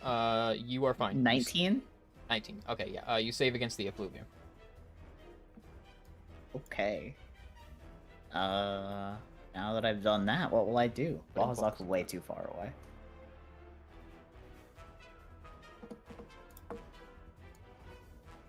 Well, it's just within my reach, though. He's within my reach if I dash. But You want to go I don't say really hi? wanna dash. I'm not. Yeah, I'm not really feeling that ballsy right now. Claw will pull up all the way over here. As far as he can go forward. And he will just take the. Yeah, I'll use my my Y stone and take the dodge action. At the end of your turn, the Valhazak begins to walk down that mountain of corpses along this bone, and ends here. And it does walk. It kind of like stands tall and just step after step in this almost like regal look to it. As horrifying and corpse-like as the dragon is, it moves like a dragon. And Does it... Good? I was gonna say, does it seem like it's hostile? Yes, Okay. Just wanted to make sure. it sure does. Okay. Just looks like it has the same kind of dragon-like regal posture that you would expect to see from I'd say most elder dragons have a way of moving like that until they, start going sicko mode. This guy is sicko mode incarnate, though. Like, he's literally sick. This poor guy. Phyrexius, you're up. Make a con save.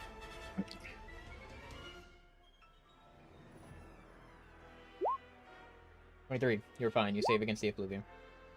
So does Soap. Pretty low DC. +4, by the way, for him at that point. Doesn't matter, but We are going to.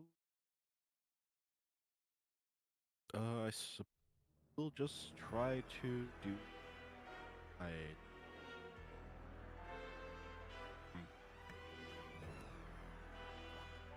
Oh, I'm gonna try casting Ice Storm. Ice Storm. 20-foot radius. Dex save. Natural 20 on the dex save. Wow. Okay. Should be something like this, I guess. Right? Roughly.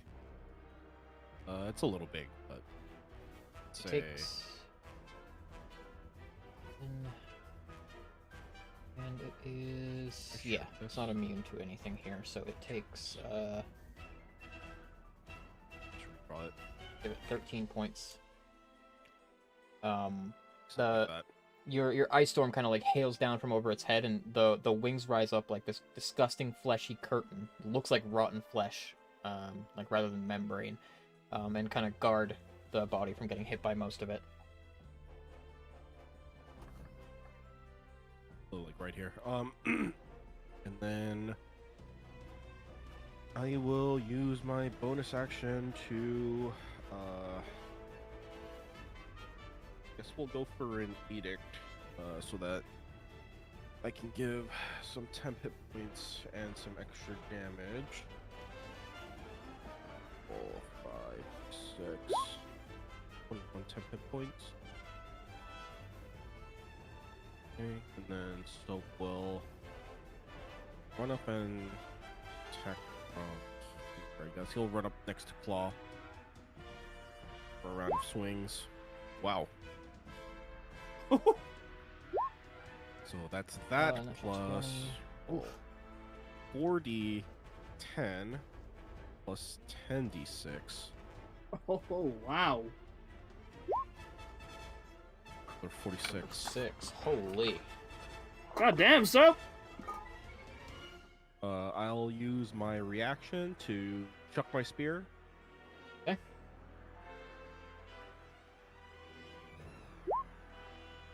Oh. 31. Hits. Almost. Almost. 13. Okay. And then Soap will use his second attack. 17. 17 misses. And I'll move my character. Let's bring him over here. Alright, that'll be it for me for now. At the end of your turn, the Valhazak is going to sweep its tail and try to hit both Claw and Soap. Against Claw, natural 20 to hit. Well, yeah, that hits. It is 47 points of bludgeoning Oh wait, damage. is that with disadvantage? Because I'm dodging. True, it's actually an 18 to hit. That misses. Okay, you just like leap over the tail as it comes for you, and then for Soap, How much would it have done? it would have done 47 points of bludgeoning damage. Wow. Well, no, actually, the crit is invalid there, right? So it's 22. Gotcha. Against Soap, it's a 31 to hit. That hits. Soap takes 25 points of bludgeoning damage. And Soap must make a strength saving throw.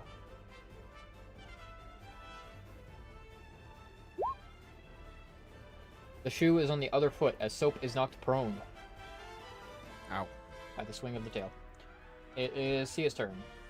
Sia's gonna run over here. And she's gonna cast...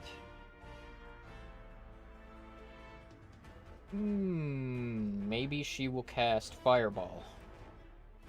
She will cast Fireball at... She's going to leave it at 3rd level, but she is going to cast it. She's going to use Heightened Spell to raise the DC by 2. Makes it 24. And Valhazak will Dex save. Natural 1 on the Dex save. Valhazak is going to hold 31 points of fire damage. As she just explodes it. Kind of like it has the wings up like that shield to block the ice storm, and her fireball slips right in under the wings and blows up right in its face, and flames just spill out of the curtain that it built. Genzai. All right. Con save, right? Con save. Right. Oh, so does Sia. 19. 19 is enough. Sia's is also good. If you can help me not forget that, you have to do that every single round, no matter what, so. Okay. Well, it's closer now, so again, it's gonna slip on up here. And let's start swinging. Okay. Hiya! 18 misses. Hiya! 23 hits. Okay. It is not a crit. And you know it, you love it. It's time for a flurry of blows. Hiya! Oi! Hey. 20 points. Let's go for another. 20 hits. Oh wow, that hit! Wow. Okay. And one more. 29 hits. All 13. right. Not bad. And that is my turn. Okay. Yeah, you land a volley of slashes against it as it's kind of more focused on dealing with the ice storm and the explosion, and you manage to slip through its defenses. On Mr. Valhazak's turn, it is going to kind of unfurl the wings and spread them open, and then it begins to gather up energy, and all that that bacterial mist in the area surges up into its body, and it lets out this horrible wail, and then it is going to use its breath attack. Uh-oh. And if you know Valhazak, you know what its breath attack does. It does this. Yep, it's a big sweep. Everybody make a Constitution saving throw. And what it unleashes is effluvium. It is just like a beam of it looks like dust. But it is a bacterial disintegration, right? Oh. That was a much better con save. I'll stick with that one. Sia con save. Oof. Oh no! I'll reroll that. Ugh. Oof. Damn, do I want to spend another? I really don't want to get a Fluvium, dog. I'll spend another. Yippee! 21. You are not near Fluffles. Bad news. No way. Oh! Genzai's 25. Fluffles, Sia, and Claw, and Soap. Each of you take 70 points of necrotic damage. Everybody else takes 35. 70? Okay. I deny. Deny. Deny. How are you? Yeah. What are you doing to deny? Oh I think yeah, I will the, deny the, that as well. Okay. If you deny it, then the next part doesn't apply to you. I guess the question is soap, because there's something else I have to say that will apply to soap if soap takes the damage. That's a lot of damage. It is a lot of damage. it's a lot of damage. But they will know what it does. I will say no. I will say no. No? Okay, so the three of you use up your food buff and take no damage from it. Ugh. You guys don't take damage. The people that failed to save take 35. I guess C is also going to say no to that one. She already has an effluvium debuff. I'm not going to curse her with another one. And then after it does that, it is going to... oh yeah, at the start of its turn, I forgot about this. If you're within 5 feet of it, that being Claw and Genzai and Soap, you guys must make... Oh, you don't make anything. You simply take 10 points of necrotic damage. Ow! That's not fun. Oh, you also take it if you hit it with a melee attack. Oh. Your maximum hit points are reduced by the amount that you took, so 10 if you took this Okay. damage. Ooh. Okay. Kenzai, you hit it with a lot of melee attacks there, Buckaroo. Oh no! I hit it with like 4. Yeah, it's like 4. That's gonna be 40 points of necrotic damage, and your maximum hit points is reduced by 40. On top Oh of my the 10 God. that I just took. Oh! A creature Question. that touches it or hits it with a melee attack while within 5 feet of it takes 10 points of necrotic damage. Quick Every question about the time? max health. Every time. How does that interact with temporary hit points?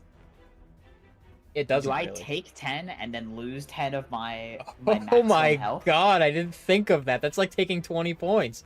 Or do I just lose it from my actual health? How does this work?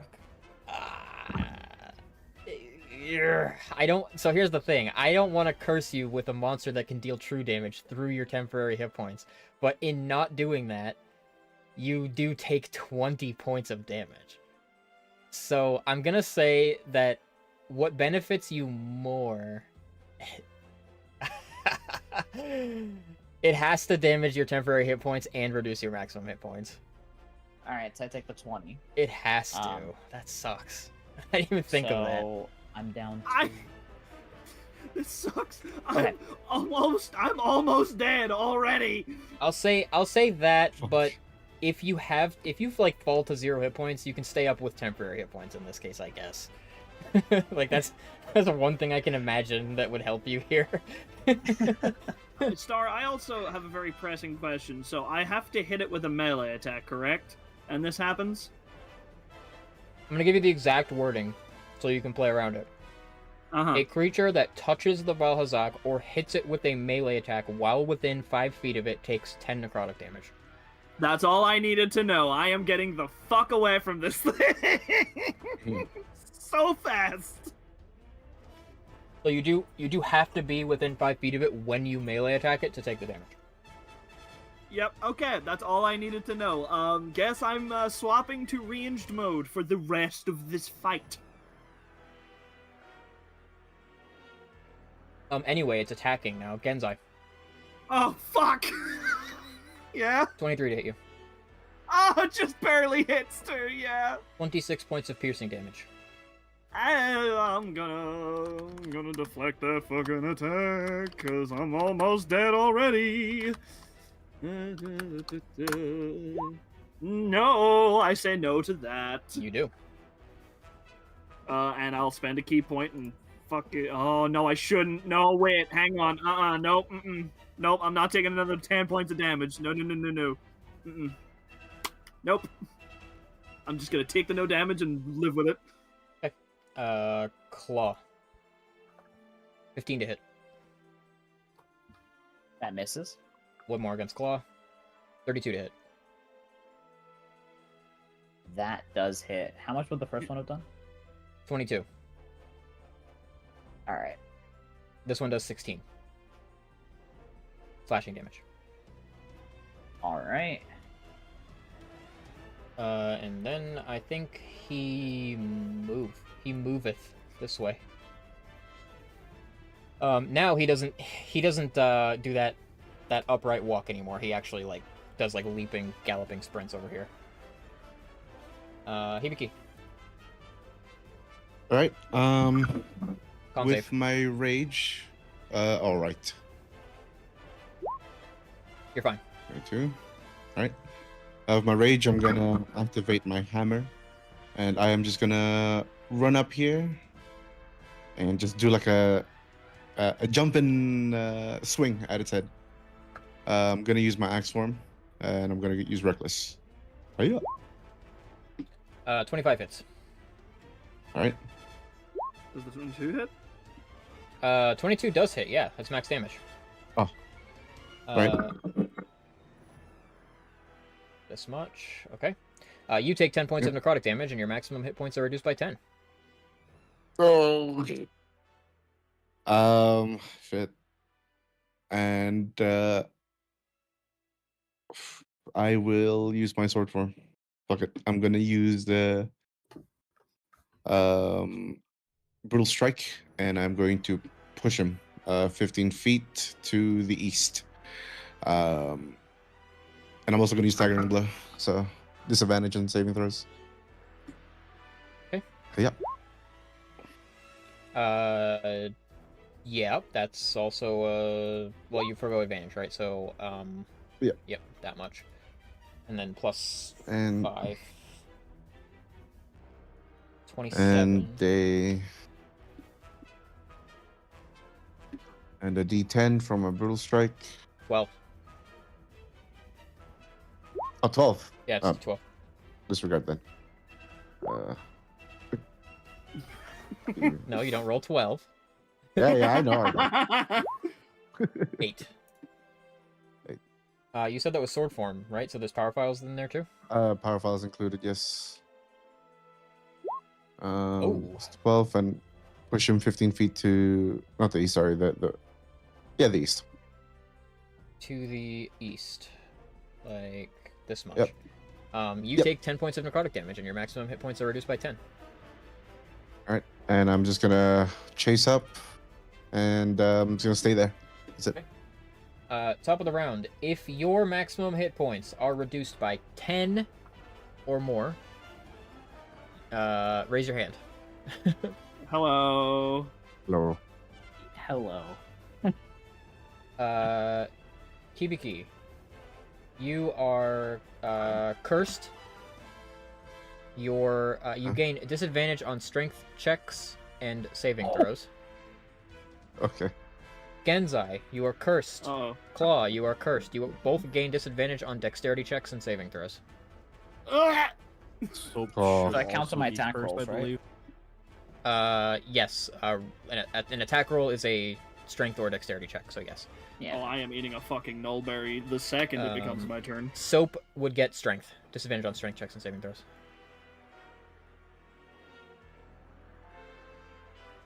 Claw, you're up.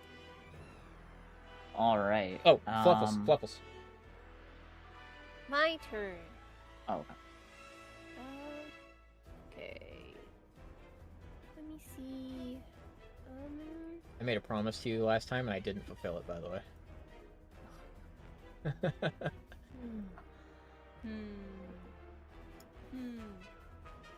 My swords.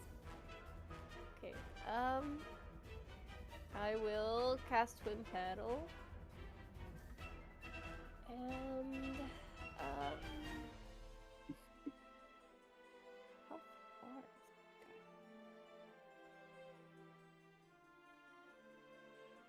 Gosh darn it, roll 20. Okay, I'll move. Let's say I moved over here before I cast it. I'm gonna swing twice. 23 hits.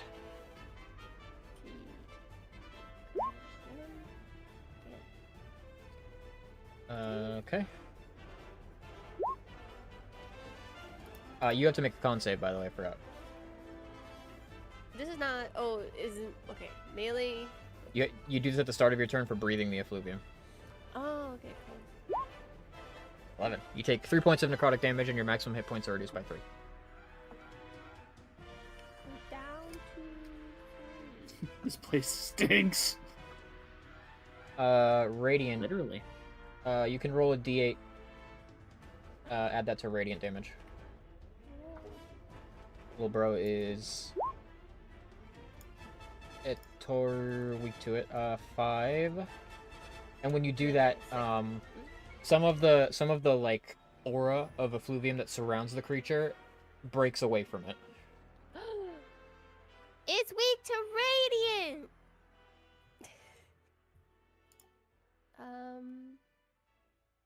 Alright. In my game second- terms, the damage that is dealt to you when you melee attack it does not happen if it has been dealt radiant damage. Ooh. Good to know. Alright, yeah, my second, I assume it hits. Well, why would you assume that, except for the fact that it does? Ooh. My radiant Holy- popped off. Yeah, it did. 20 damage. Okay, and 1d8. Yeah, add a d8. For you, that's always. Finally, something weak to radiant. I only took the It's been- corpse monster. It only took 20 million years. It's a shame I can't use my radiant fists, otherwise I'll just end my own No, life. because if you use radiant damage, it won't do the effect on you. So the way that the effect works is if the Valhazak takes radiant damage or damage from holy water, the effluvium aura trait doesn't function until the start of its next turn. Oh well, that's still not good for me because if I start there in its turn, it's not gonna be good for me. You are not understanding. If you deal radiant damage to it at all, you no longer take damage from its aura until the start of its next turn. So like when it attacks you. So Fluffles not- Oh. Fluffles like destroyed the effluvium aura around it, and it will not regenerate until the start of Valhazak's next turn. And all you have to do to cause that is just deal radiant damage to it. Light bulb. Light bulb is now dinged. Yes, Steve Ball Alright, was weak to radiant damage. Who would have thought the devil was weak to radiant damage? Who would have thought? And so were the revenant monsters you fought too. Yeah. Alright. Yes. That's it. That's everything. Okay, now it's Claw's turn. Alright, now it's my turn. And I can hit this thing. Well, I can maybe hit this thing. I have disadvantage. I'm going to run up. I'm going to stance. Make your attacks neutral. Yup. Let's see. How many temp hit points do I have? Okay, I'll spend my temp hit points. Unsheath the sword. Let's go for an attack. 33. 33 hits. Damn, a 19. I haven't seen a crit in so long. That's true. Here we go. 10. He used to crit every round. Yup. Okay. And then good old 10d6. 40. And then I will we'll go for a shield bash. 32 hits. 32. 15. 15. And that's it for me. Okay. At the end of your turn, the Valhazak stands tall, and it begins to drain energy from the environment with this howl that leaves it. The head kind of snakes through the air, and anybody within 20 feet of it that has lost any temporary hit points to effluvium, make a Constitution saving throw. thank Uh God. oh. Thank God. Thank God. Where's Fluffles? Oh no. Fluffles. It's Fluffles, Sia, Claw, Hibiki. On saves. Oh. Oh. I'm not even gonna re-roll that. There's no point. Each of you take 38 points of necrotic damage. Not each of you. Only Claw, actually. Claw and, Oh, only shit. Claw and Claw. Sia. Yeah, it's Claw and Sia. Does my shield work against this? It would not, and the reason is because the Valhazak is manipulating the energies of the effluvium to damage you from the inside. Gotcha. It is sickness damage. Your shield doesn't help. So, and does this take away from my max hit points? It does. Okay. Oh, this is awful. This sucks.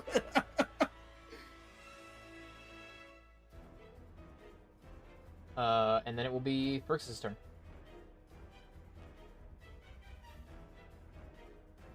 I don't like this guy. No, Really me starting to neither. think this is a bad idea. Valhazak's awesome. I love Valhazak. I think we should have walked the other way, like my original plan. We saw this guy. Uh. I mean, it'll make for a fun story.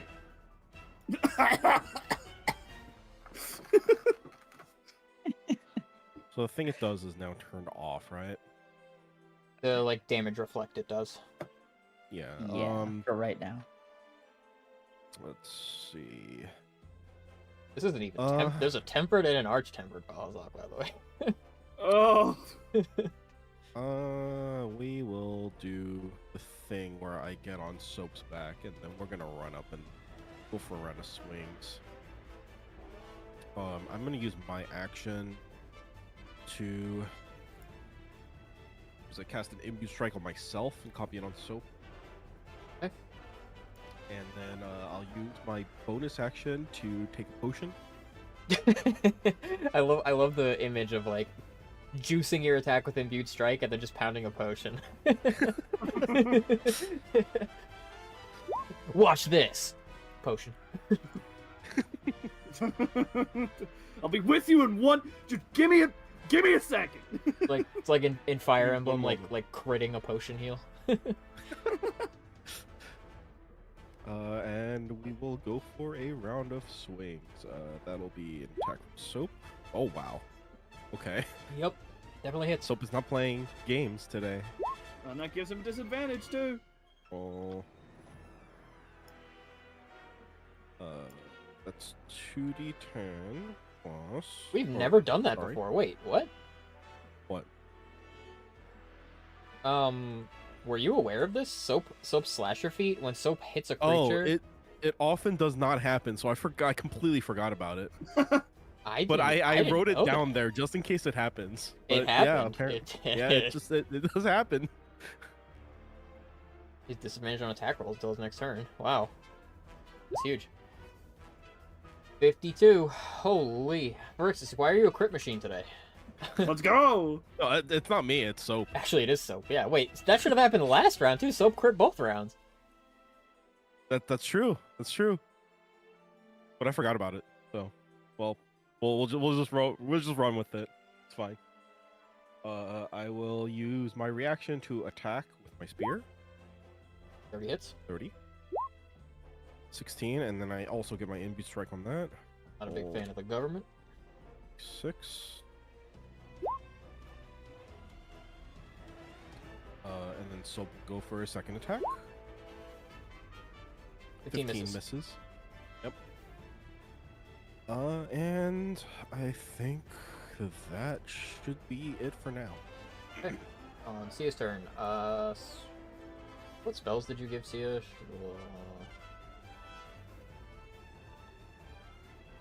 I think she's gonna spend 2 sorcery points and quicken spell, Aura of Vitality. That's the spell I think it is, right? Aura of Vitality. Oh. Yeah. Yes. Wait, what's Prayer of Healing then?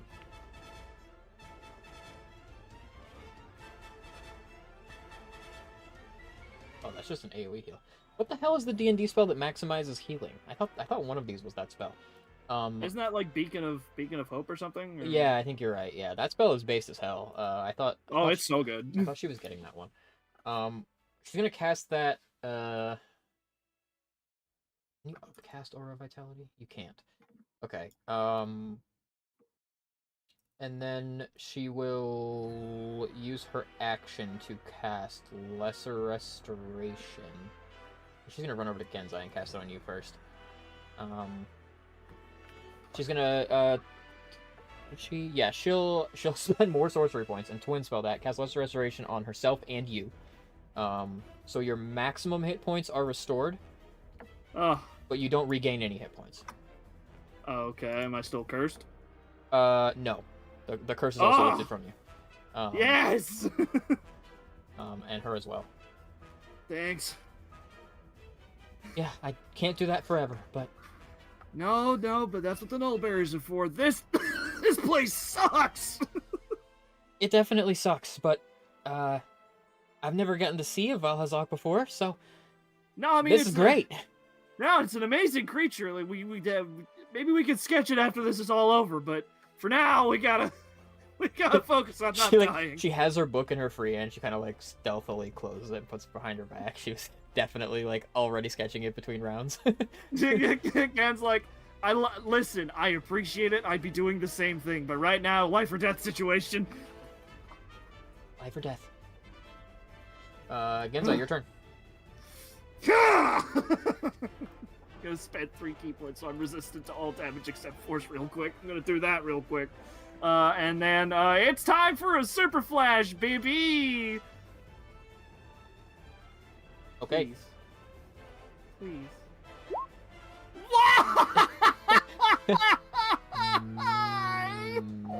Miss. I told you we should have eaten the food that let you ignore your Even if you had advantage, it misses. That's oof. Even if I use the hand wraps, because it's specifically unarmed strike, but I don't know if I can use my hand wraps for it, because that's what I was using for my fists. No, you can't. Yeah. So.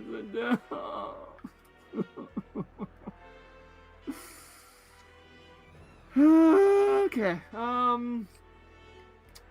Well, you know what? I'll take my free potion real quick. That's what I'll do. I may as well do that, because fuck, I'm dying. I'm dying here. I'm dying, Squirtle. Okay. Alright. That's my turn. Okay. Start of Valhazak's turn. It's going to roll to recharge. It does not. It makes its attacks with disadvantage. It's gonna swing on Mr. Genzai. Oh. 26 to hit. Ah, yeah, it hits. 29 piercing damage. I resist that. Then it's what? 15. 15, okay. One more against Genzai, 18 to hit. That one misses. One against Claw, 25 to hit. Wait, I forget my own AC. That misses. Okay. You, like, the claws swipe at Genzai and then whip back around toward you, Claw, and you raise your shield and deflect the claws. And then it's gonna, like, pivot over here, I think. Just kind of, like, leaps around to behind Fluffles. At the end of Valhazak's turn, you hear this Oh thudding, no. and then this roar sounds out around you as bursting from a hole in the ceiling comes the T-Rex. Oh, Uh-oh. And it just falls from the ceiling and lands right here. oh my! Half of it. Dan's gonna look at the Valhazak and then look at the Tigrex and then look at the Valhazak. If you have any sense of how bad this thing is, fight that thing, not us! T-Rex rolls initiative. It rolls high. It's going now. Oh, Jesus fucking Christ. Wait, that's right, I can speak. Does this thing understand Draconic? Does the Valhazak understand Draconic? Good question.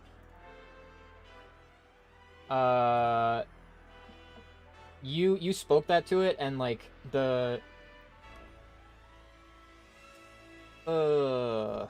make an insight check. The question insight. is, can you detect from this creature whether or not it understood you? 12. You're not sure. Okay. But hey, it's worth a shot. It's worth a shot. However, the Tigrex, the head cranes directly at you, and you're 100% sure it understood you. He's gonna look at it and just go, buddies? Yeah? In response to that, at the start of its turn, it screams. Everybody make a Constitution saving throw against the scream. Oh my god, hang on. I'm within range of Fluffles. Yes! Yes! No! Key point. No! It would have been 20. It would have been 20 the first time, which is not bad. Yeah, well. Oh, you would have meets beats. You Wait, would've really? meets beat. Yeah, because it says DC 20 Constitution saving. Oh, I didn't know. Well, I've already spent the key points. I'm not gonna mulligan it. I will take my lumps. I spent the key points. So it's 30 if you succeeded. Sorry, 32 if you succeeded. 16 if you failed. Pass or fail, you're deafened. 32, huh? Okay. Minus 32. Oh. Help! Help! Sia, how do you feel about that con save there? Not good. What is up with Sia's con saves? This is rigged. She's a spellcaster. This is rigged. Wait, she's a spellcaster. She should have good con for Well, concentration she does, checks. but she's not proficient. Oh. Come on, Sia. Okay, you are all deafened. I should shut the music off for the funnies, but, no. Oh, I would be. Wait, no, Fluffles wouldn't, because she's not within 15 feet of the Tigrex. I guess that's true, Fluffles. You're not in range. I am oh, you're joking. I am just, are you serious? I'm just barely in fucking range? God damn it. I feel like every time we've dealt with deafening stuff, Gensai is always deafened. Always! I'm always Well, you're always in deafened. its face to punch it. The So. Valhazak, is also affected by this. It cringes from the sound of it. Also deafened. Yo, man, the soundtrack is fire. Valhazak's theme is fire. It is. I've been waiting to use it. I love Valhazak's theme. It's gonna swing. The T-Rex is gonna swing at Hibiki. Alright. 29 to hit. Yep. It is 16 points of slashing damage. Okay. Is it resistible? Yes. So it becomes 8 for you. And there are 7 points of force damage to Claw and Phyrexius, yeah. And Soap. As there's Oh wait, big... no, hang on. That was thunder damage, right? For the saving throw. It was yeah. Did I say force? Yeah, it's thunder. Oh, well, I resist that. Yeah, it's thunder damage. So it's not 32. It's 16 for me. Yeah. And yes, you can resist Okay. this damage. That strike from its claw. No. Let me get a rectangle. It creates a crystal in your space there, Mr. Hibiki. Okay. It's gonna swing. It's gonna actually try to bite Phyrexius. 19 to hit Phyrexius. That hits. 40 points of piercing damage. And then same thing, a D10 of force damage because it makes a explosion. 6 points of force damage to Hibiki, Claw, and Soap. Right.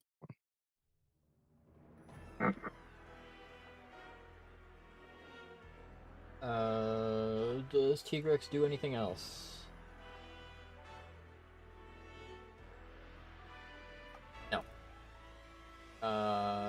it will be... Is that true? It's Fluffles' turn? It goes from 17 to 8? It sure does. Fluffles. Right. Holy. Okay, so we're pivoting to Tigrex. Man. But if I don't fight this guy, we're gonna get hit by a Fluvium. Oh yeah, make a con save. Dang it, I reminded him. I guess in fairness, the Tigrex needs to as well. And it fails. I'm 24. You're good. Yay! Okay, I'm trying to think. I'm trying to come up with one of my amazing BS mechanic stuff. Let's see.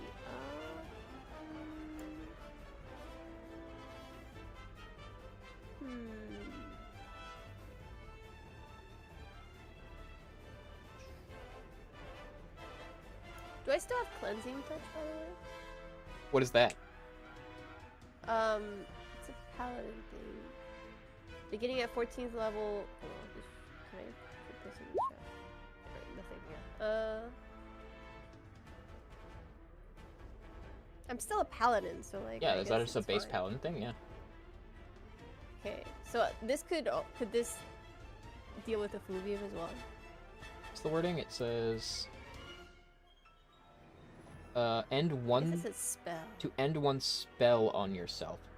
Yes, because, I guess for the purposes of your understanding, Effluvium reduces your health over time, and then when you pass a threshold, you're cursed, as if hit by the Bestow Curse spell. So, yes, it's a spell. Okay. Okay. So... It's technically not, but I've counted a lot of things that aren't as spells, so... Okay, so at least after a certain after they pass the first threshold, I can... Yeah, but use because cleansing touch. the spell is a result of the build-up is a spell, too. Oh, okay. Okay, well, that's good to know. Okay, I won't... I'll leave our bony lord alone. Now that she has a way of dealing with that. It's interesting, actually. I would say that Fluffles might...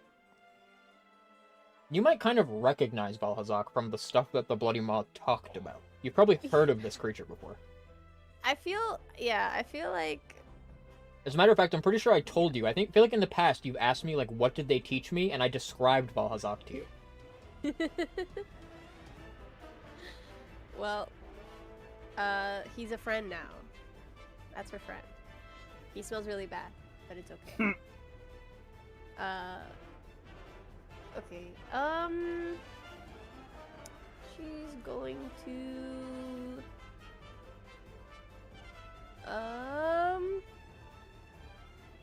Alright, Twin Petals. 2 more swords, please, Chef. 2 more swords.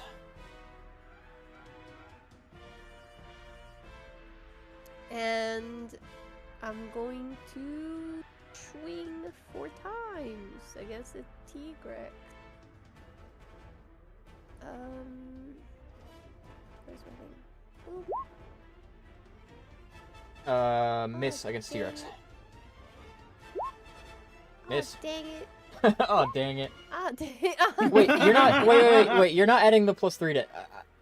we keep forgetting, right? This is supposed to be +3 to these. Is it? Where's the formula? Here it is. 7, 4, and 6. 4 is your charisma, 6 is your proficiency. We're not adding the 3. So it's actually 20, which misses, 21, which misses, and 17, which misses. How do I add it to the formula? You see where the... so the check mark next to attack, it says charisma +0, and then the proficient is checked. Yeah. Add 3 to that +0. Okay. Wahoo! Yeah, and do that to Blade of Disaster as well. Wahoo! And also change the attack on Blade of Disaster to charisma. You have it set to strength. Oh, oops.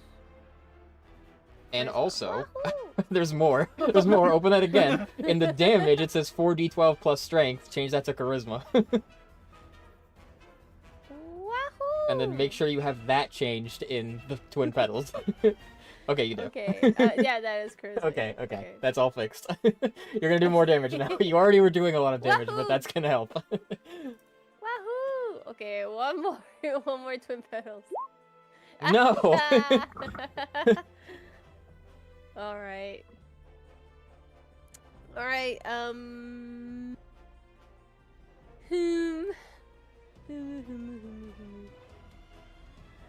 Wait, I have an idea.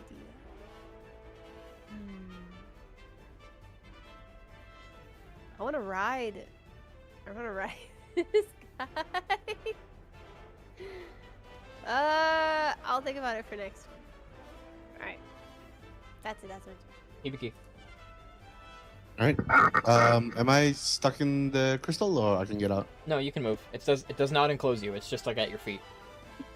Oh, okay, yeah. Then I will just swing at the Tigrex with my sword form, and I will. I just had a It's a bit too horrific. close. I just had a horrific realization about these crystals. Anyway, go on. I will use my sword form, and I'll use brutal strike to push the Tigrex forward a little bit, south. Okay. And disadvantage. Hiya. Yep, 34 hits. Up in my power files. Oh my. Yep.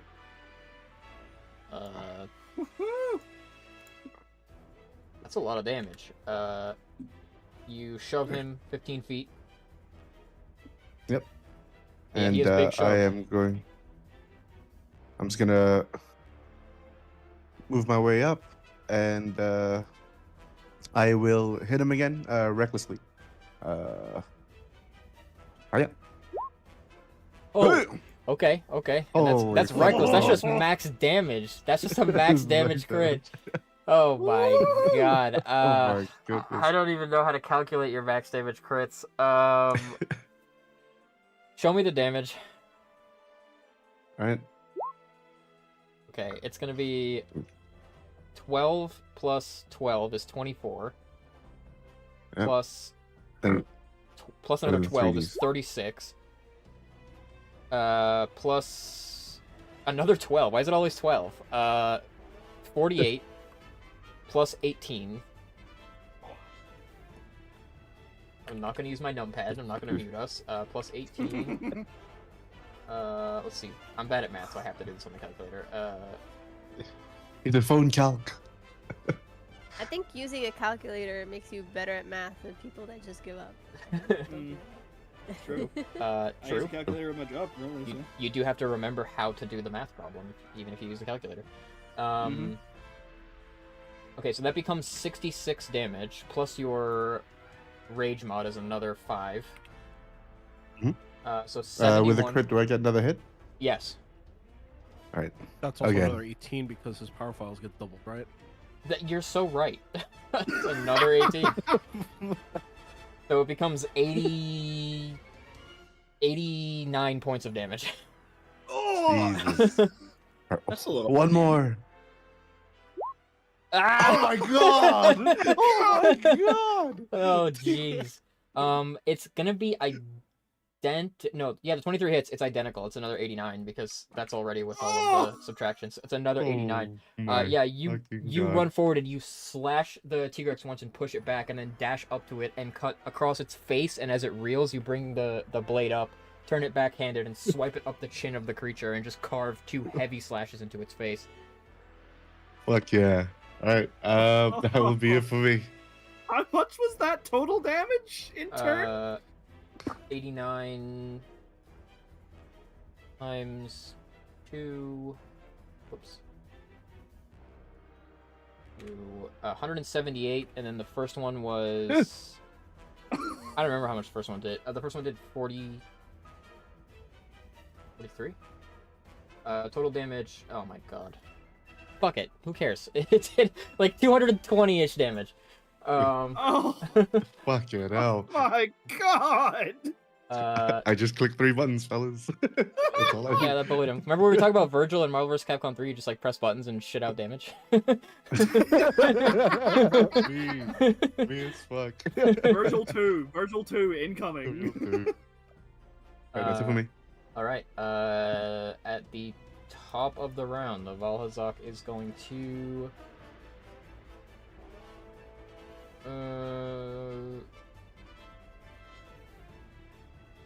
Oh, it can't. Claw, you're up. Oh, okay. I have to do a con save, right? Yes. Oh yeah, that thing that I forgot. You notice Claw and Phyrexius standing close to those crystals. There are particles of effluvium Everything in the sucks. air that kind of like when they touch the crystals, they make these like black and red sparks as they touch the crystals. They have a reaction to them. Uh-oh.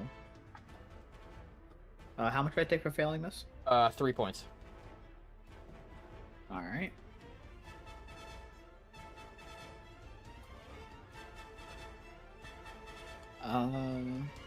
I guess I'm gonna run up to the Tigrex.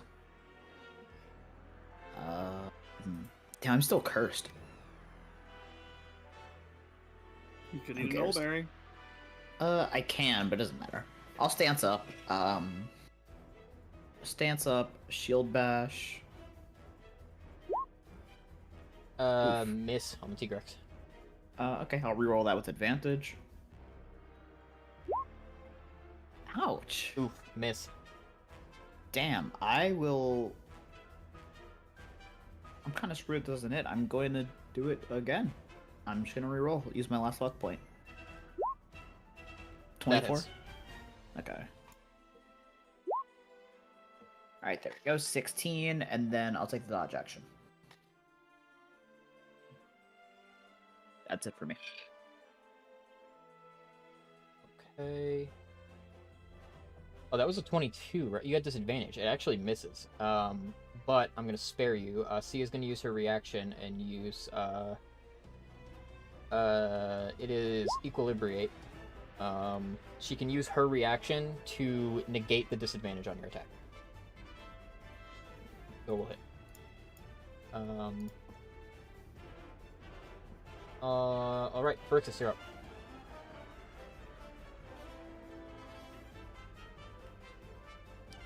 I will down another potion because I am getting dangerously low.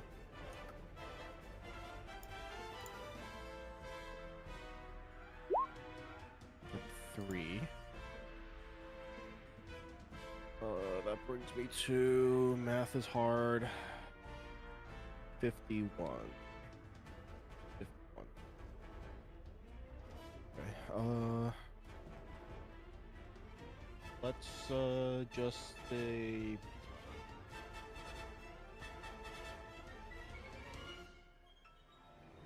I don't feel like most of my spells do anything in this type of combat, so we're just gonna stack another imbued strike on myself, copying it onto Soap. Soap's gonna run up. Let's go to the other side of the Tigrex, I think. And we'll go for a round of swings. 24 hits. 24. Roll 2. 10 plus 6. Soap 25. is popping off on this fight. We'd love to see it. Will reaction attack with my spear. Oh shit! Natural 20. Let's go. I will keep my spear stuck inside the Tigrex. Okay. You launch your spear and it like pierces straight through the back of the Tigrex and is lodged there. The Tigrex is affected by the Flesh to Stone spell. It cannot take reactions, and I have to actually pull up Flesh to Stone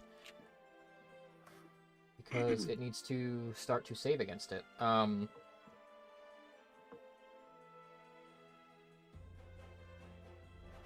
also have to roll damage on this, right? Yes. Oh, oh no.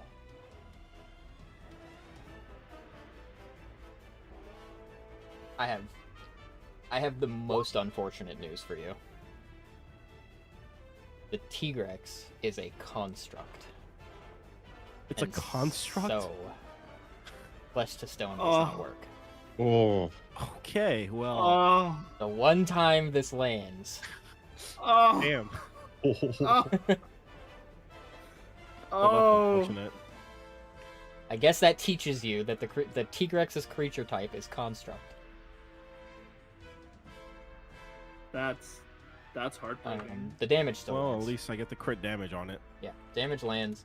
I'll say that the no reactions thing works. The spell like starts to take effect on the life force of the creature, but it fails to turn to stone. And that Okay. grants you the insight that it is not a living creature. Alrighty. Also, it has to make a strength save on the charger feat. Okay. Yeah. Mr. Earlier. Tigrex, strength save 32. Okay, fair enough.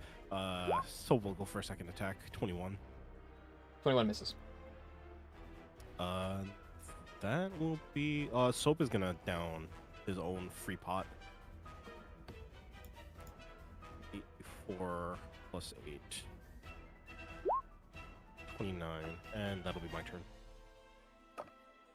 Okay. At the end of your turn, Tigrex is going to do Tigrex things. And simply run this way. Rawr. It's going to use its movement and charge through all of you with jaws snapping, arms swinging. The good old Tigrex special. You know it. You've all been hit by it. Oh boy. Against Hibiki. With advantage because you went reckless. 31 to hit.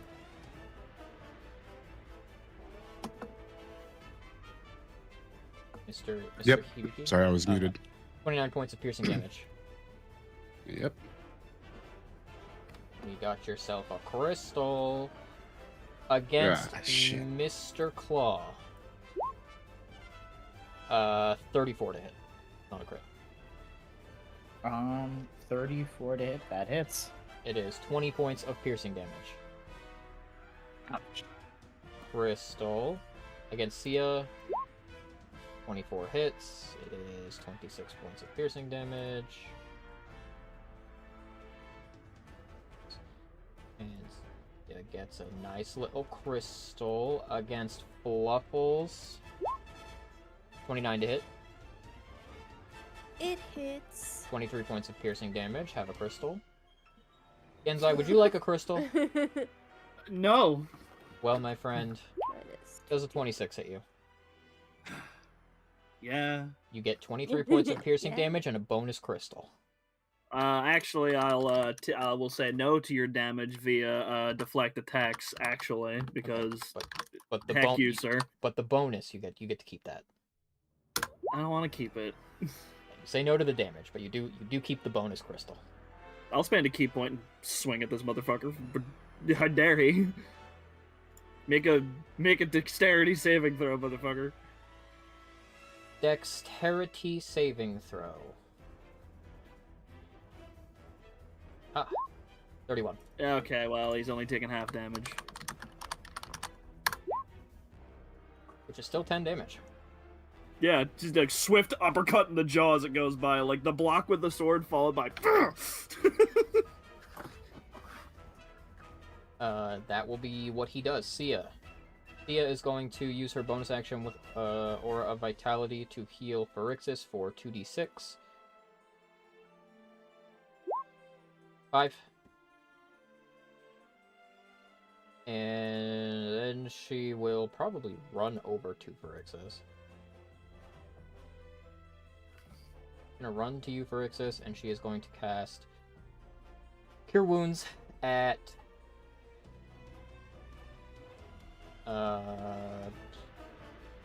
boy, what level? I think she's gonna cast that at 7th level. Fluffles, can you cast Cure Wounds at the highest level you can for me, because Sia doesn't have it. Okay. I guess I could add it to her sheet, but that's gonna. I have to remember to remove it, so I can see the dice. 2 more. Make sure you put your 5th level spell slot back, by the way. Yes. So it's gonna be 2d8. 10 more, so it becomes 33 plus. So it's gonna be 42. And she's gonna twin spell that onto herself and Phyrexius. So 42 points of healing to the 2 of you. Nice.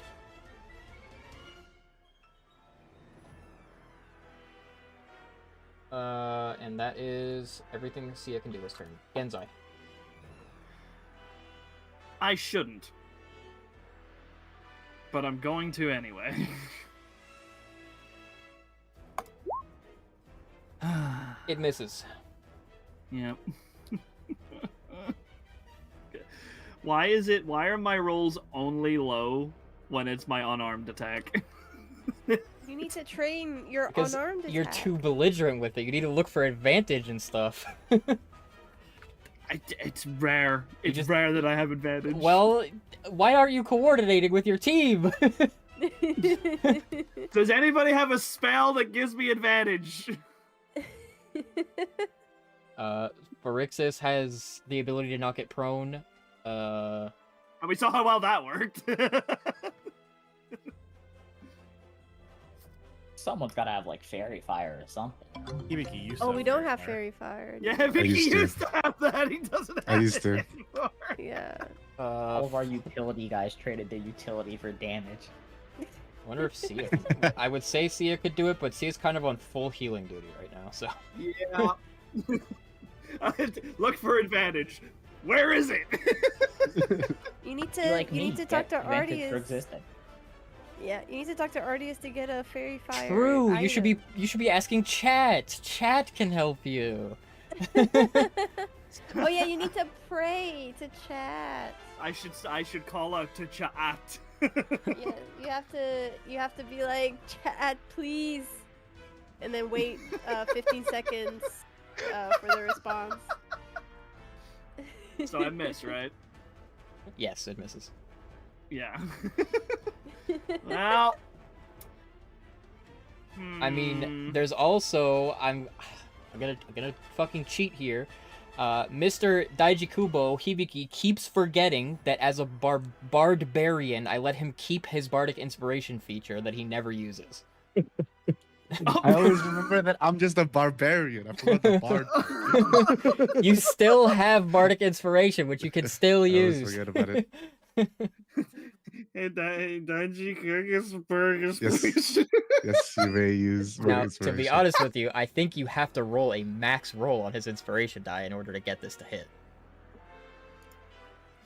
What He is it can- again? He can use his reaction. I'm pretty sure I capped it at D8s because I cheated to give it to him. I do remember it being a D8. Pray for me. No. It becomes a 16, which does not hit. Sorry, it becomes an 18, which does not hit. Well, there was an attempt. Shit. What do I do now? I could probably. Does he get advantage on that bardic inspiration roll? Because- No, that's not how that works. That's not how that works.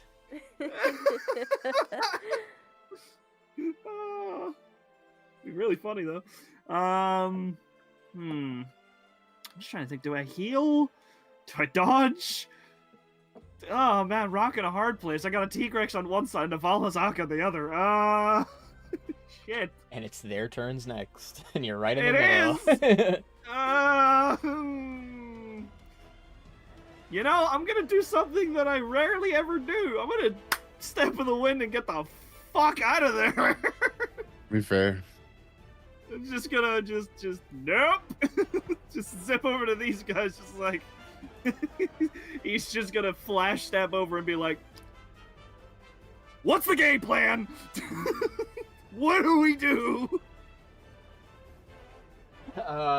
Sia looks at you And then she looks back at them and she... Let them fight. You know, honestly, I don't want to get in the middle of whatever the hell's going on. We brought this here. If that's all you're doing... Yeah, I mean, listen, man. It was either stay there and get wombo comboed or get the fuck out. I got the fuck out. Okay, well, it's the Tigrex's turn and then Valhazak's turn, and there's a little notification on the side of your screen that says Turf War. Oh! Because, yeah, the Tigrex is targeting the Valhazak for everything. First it needs to... Well, no, it doesn't, actually. It's going to bite attack against Valhazak. It just leaps onto the Valhazak, and they start tumbling. 32 hits Valhazak. 32 points. Crystal under Valhazak's body, and put it there. Because it's about to matter. 2 claw attacks, 33, and 17 misses. So it's the 18 points of slashing damage against Valhazak. And a crystal. And then it is going to scream. It's going to be a con save. Fluffles, you also have to make the con save. You're close enough. I don't want to make a. Sorry, you are close enough. Valhazak con save. Natural 20. It's extremely good at those. So are you, actually. 23 is enough. So, Fluffles, you take 16 points of thunder damage. I'm immune to. Wait, no. No, that's lightning. Let me double check. Lightning. Okay. We've been over this. Yes. Valhazak also takes it. You are both blinded, and then this resonating scream rings out, and then the crystals underneath Valhazak react and explode. Unfortunately, the one under your feet, Fluffles, is also close enough to explode because of this, which is going to chain to the 2 crystals near you, and then the ones under Fluffle, Claw and Hibiki. So all of the crystals are exploding. Well, thank God I left that area, huh? So, let's count these up. So, Claw and Hibiki. Each of you are making 3 dexterity saving throws. Oh boy. Fluffles, Oh. you're in range of 2 of them, so you're making 2 dexterity saving throws. Valhazak is in range of 4 of them. So 3 dex saving throws in a row. Chat just handed out 2... Chat has 2 advantages queued up, by the way. Oh Ooh. lord, okay. Whoa! So, we have to do some parsing here.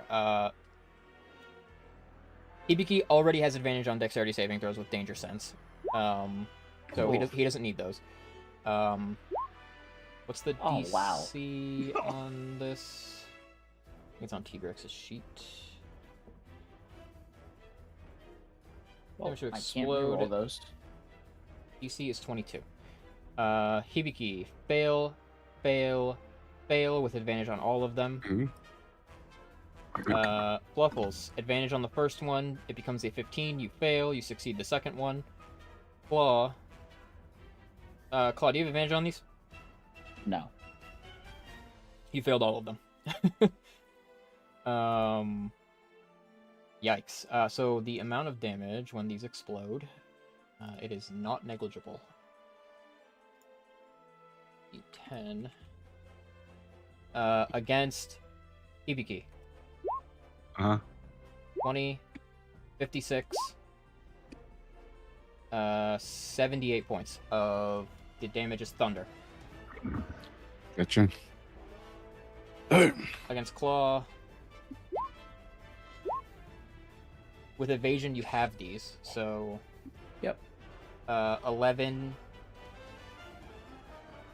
19, and 14. 33, 44. That's after having it. Fluffles, for Alright. you, it is 21, and 33 makes 54.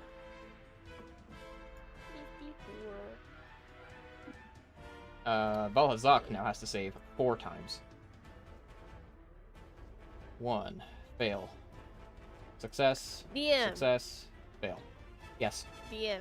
Yep. Can can I give this monster my aura? The way that that's worded is a creature that is friendly to you, meaning the choice is made by the creature. So the answer is no. Oh, dang it! Be my friend.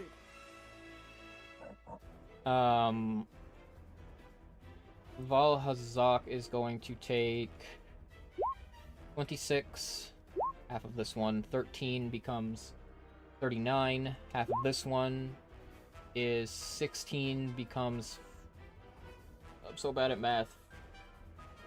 39 plus 16 is 54, 55, plus 43.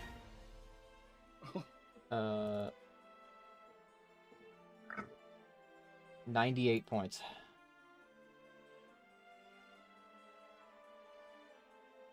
And the crystals are destroyed. Clear that. Yeah. And then the T-Rex is then going to use Sonic Kaboom! It's going to unleash, like, it finishes screaming and then inhales and then lets out an even louder scream that makes it explode. Like, the whole ground around it explodes underneath the Balzak's feet. It is a Constitution saving throw, 30-foot radius centered on itself. Only Fluffles. Fluffles and Balzak. Balhazak fails. Con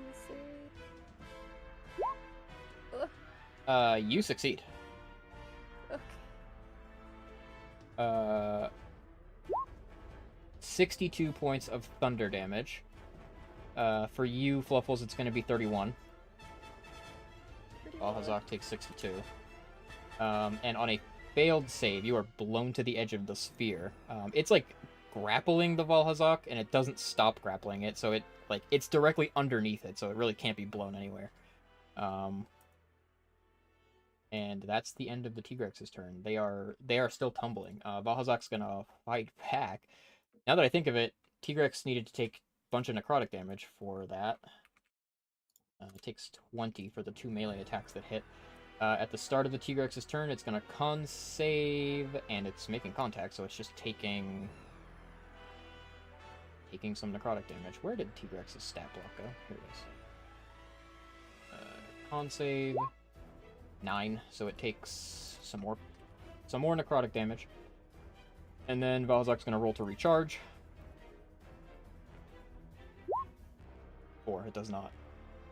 Gonna swing on T-Rex. Hits, 19 points of piercing damage.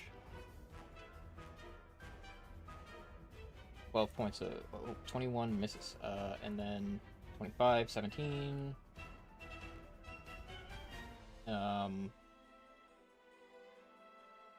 That is... Yep, that's all the damage it does. Fluffles, you're up. The two of them are like tumbling on the ground. I'll say together, their movement used together, they like tumbled this way. Am I still blind? The deafened ends at the start of your turn. Okay. Not blinded though. Cool. No blinding. Okay, cool. I will.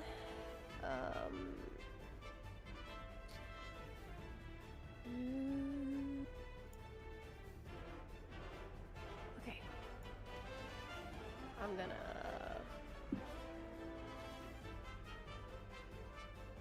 Okay. Wait, what is everyone else doing? Like- is everyone else still trying to? Licking their wounds at the moment, I guess. Yeah, fighting for our lives. Yeah. You guys are still planning to fight? Barely hanging on, but it's still here. Yeah. Okay. Okay. Puffles is going to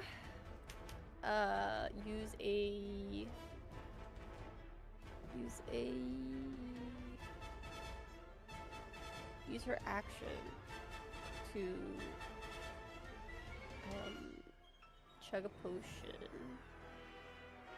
Wait, no, I'm not gonna chug a potion. I'm gonna use my lay on hands to get 85 points back. juiced up. Lay on Action hands. for that. 85 points. I'll say it's pretty evident. You must be able to tell based on how that round went. The Valhazak is not winning this fight. Yeah. Fuffles is gonna rush over to as close as possible to the T-Gregs.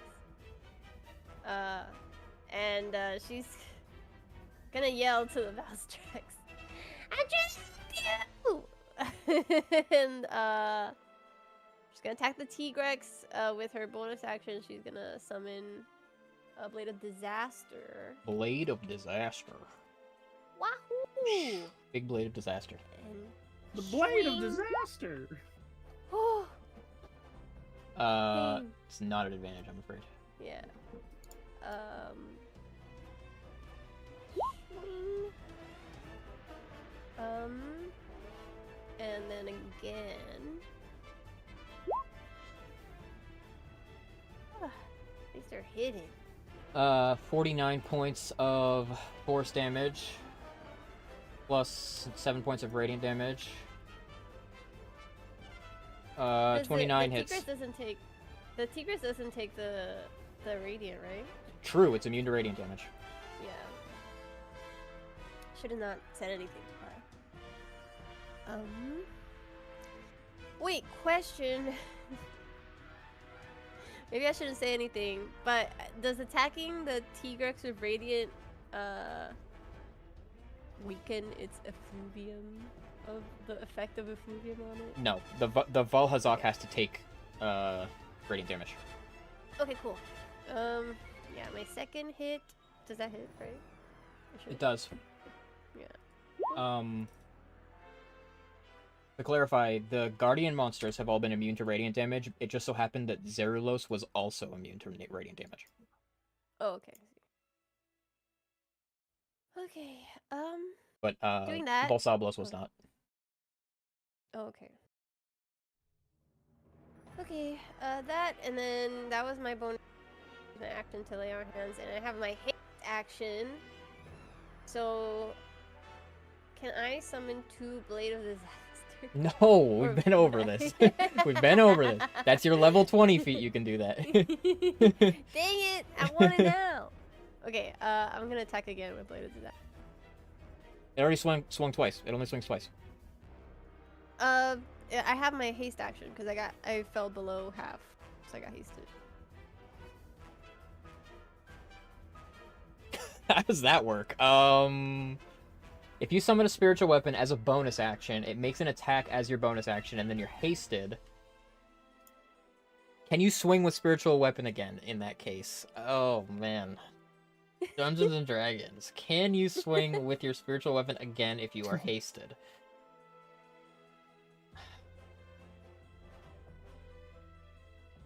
Oh, yes, you can. Yay! Yes, you can.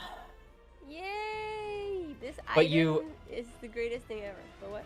But with spiritual weapon, I would make you expend a spell slot to attack again, but Blade of Disaster doesn't cost a spell slot, so Oh! I can't stop you from doing this. Wahoo! Swing! It hits. Wahoo! And then again, swing! That misses. Dude, does it oh my god, does my advantage on my No, where was it?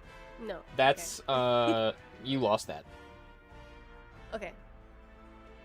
Cool. Oh god. Bye. True. You know what? When I wrote her entire subclass around sword summoning, and it's like, because it's all homebrew, it's guaranteed to trip over shit like this, but these dudes are level 18. They're allowed to do this stuff, because my monsters are 19. 19. My monsters are also scaled, but like, they haven't fought something below CR 23 in like 6 months. And by the way, the monster manual like caps at 24, so and by the way, a CR 24 monster in normal D&D is supposed to be like near unbeatable, so the Monster Hunter rules go absolutely fucking insane. And I have had to compensate. That's why Tigrex has 2 screams, not just 1. And also it transforms into a mythic creature. Anyway, Hibiki. Right, Also, the Tigrex wants to take a reaction right now, but it can't because of Phyrexius. Gamer. Shit. Everyone's gonna chill him back, but I'm gonna move up to help with Captain, and I'm gonna swing at the tail, recklessly. Okay. Oh, yeah. Yep, both those hit. Max damage. All right. You cleave the tail right off the body, and it spins through the air, hits the Oh. ground beside you, and turns to dust, like actual dust. Oh. Within the tail, is it like still a construct, or is it like with what? When you Was it- sever a piece from it, it like disintegrates into like dust particles. Like Okay, I would say, well, we'll call it ash. gotcha. All right. I guess for my second turn, I'm gonna go fuck it, and I'm gonna attempt to mount it and hit it from the back. Okay. Pause, first of all. And secondly, this is going to be actually a very difficult DC because these 2 monsters are tumbling right now. Like, they're locked together and tumbling. Okay. If they're already locked in, then You I'm just gonna hit my jumping legs. into that, like, it's like the cartoon dust cloud. Like, if you try to I'm jump next into to that, it's smoke. going to be very difficult. The Persona 4 Arena, like, dust attack, it's that. Are they all out attack? Then I'll just hit him again. But with the tail off, do I have to move in closer, or? No, you don't. All right, then I'll just swing at him again. Oh, yeah. Yeah. Was that it? Reckless? Recklessness. It's max damage. 40. This time it's 43. All right, no crit, so that'll be it for me. Claw. Huh.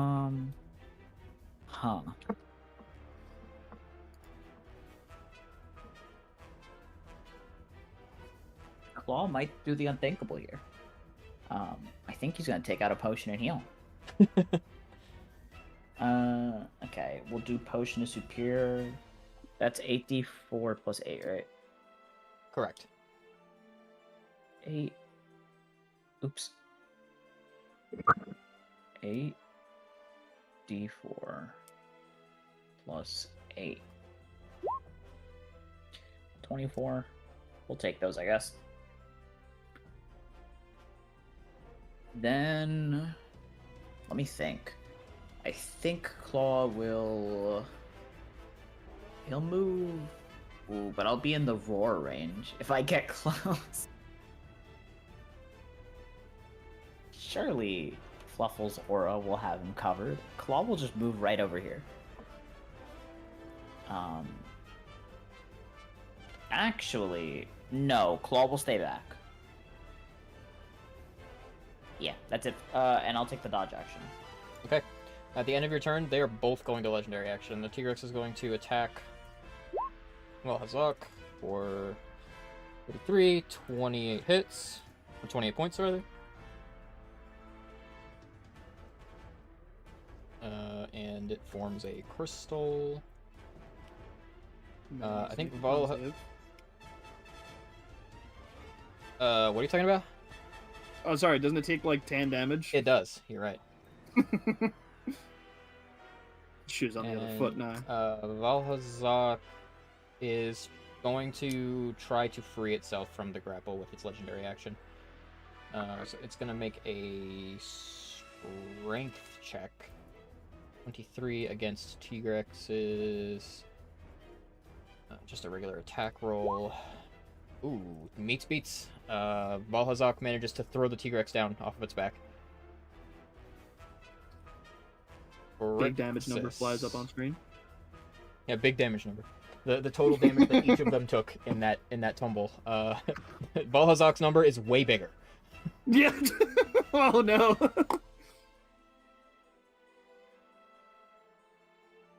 Balzac doesn't look very good. There's a skull mark on your mini map. Uh-oh.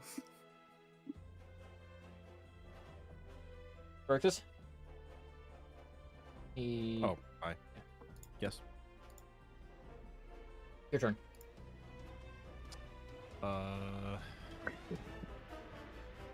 We will.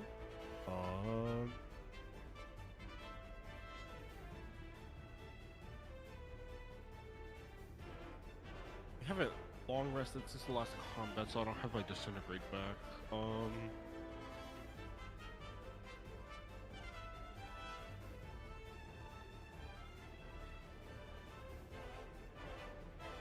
I am going to cast.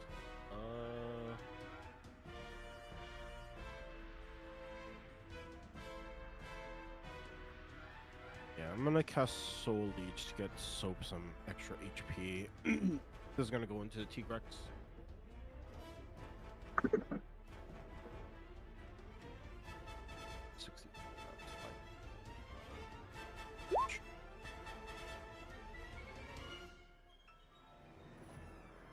Miss on the T-Rex.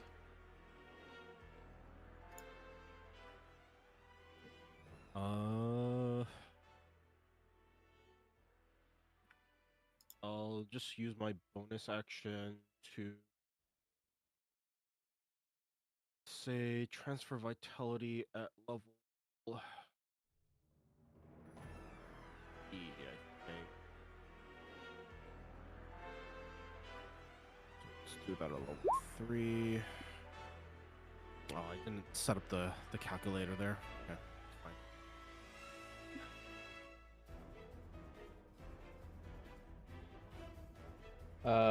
That'll be 1, 2, 3.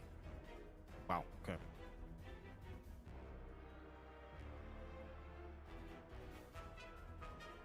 Technically, it can take reactions again. I'm gonna say at the start of your turn because it's supposed to be until the Flesh to Stone spell ends, which it never started. So. Yeah. So.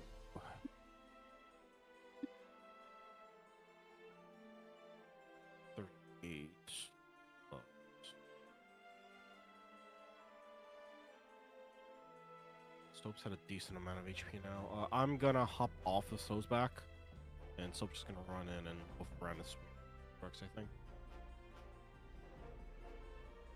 So we'll just zoom in there and go for some swings. 16. Miss. 26. Hits. Reaction, chuck my spear. Okay. 18. Miss. Yep.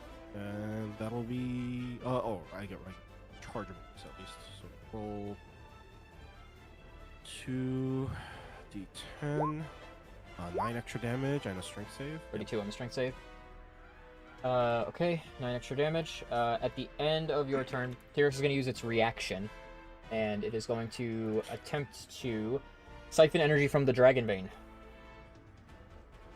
To do that, it is going to try to grapple Valhazak again. Oh, only a 20. Valhazak's strength check. 8. The T-Rex like lunges up and bites the Valhazak around the neck and swings itself back up onto the Valhazak's body, and it begins to siphon energy from Valhazak.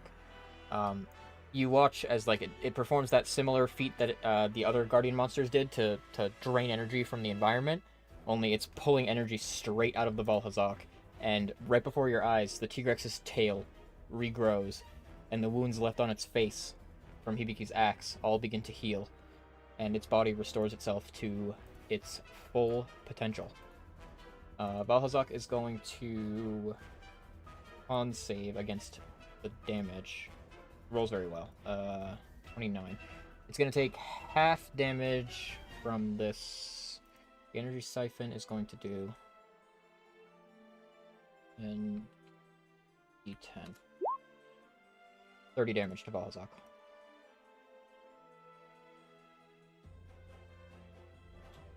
And T-Rex regains hit points. It is Sia's turn.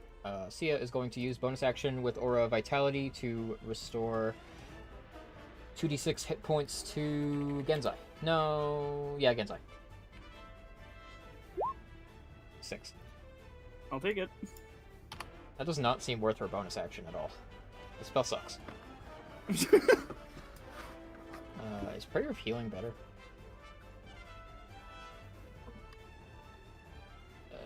No effect on undead or constructs. I'll cast Prayer of Healing. This is my 1d8 per level. She's gonna cast that at 6th level. Which makes it's 2d8 plus 4, so 68. 27 points of healing. The range is... I think she's gonna walk over here first, so that it gets Claw, you two, it's you two, and Soap. Everybody gets 27 points of healing. Oh. I'll Nice. take that. Wahoo! Sweet. 27.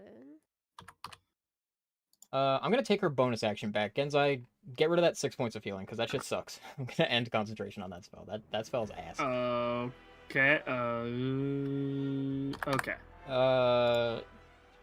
Sensing the bad thing happening here, she's gonna look around at all of you and make a decision. She brings her hands together and begins to cast a spell. And you all watch as her eyes light up this furious crimson, and storm clouds appear overhead above the two monsters. Wait a minute. Can And then, meteor. Oh Oh my god. It's gonna fall like over here so that it doesn't hit anyone else. It is just going to hit the two monsters. Yes, she inherited a meteor from Diablo. Gonna be a dex save from Tigrex. He succeeds. Valhazak. Dex save. Natural 20. So they both take half. The total damage is... Neither of them resist either of these damage types, so I'm just gonna roll 40d6. Jesus!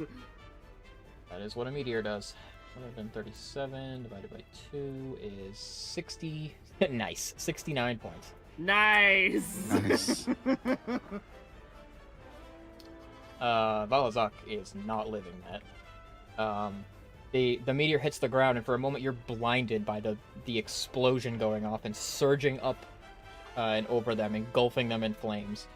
And when the smoke clears, the Valhazak lay dead, and the Tigrex stands atop its body, charred and burned. Like half of its body is totally burned. And you can see like the skeleton underneath. It has a skeleton, but there isn't anything that kind of looks like meat in there. It looks like gray goo instead of meat and muscle. And it's still kicking. And that's gonna be the end of her turn. Genzai. I gotta end this now, and I'm not taking a swing at it with the super flash because it's probably not gonna work. So we're just gonna lay into it. We're just gonna lay the fuck into it. Oh, you're joking. I'll span 3 key points, makes that 24. Does that hit?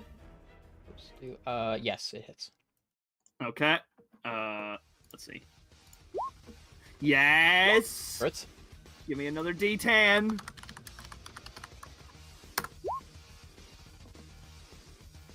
Okay.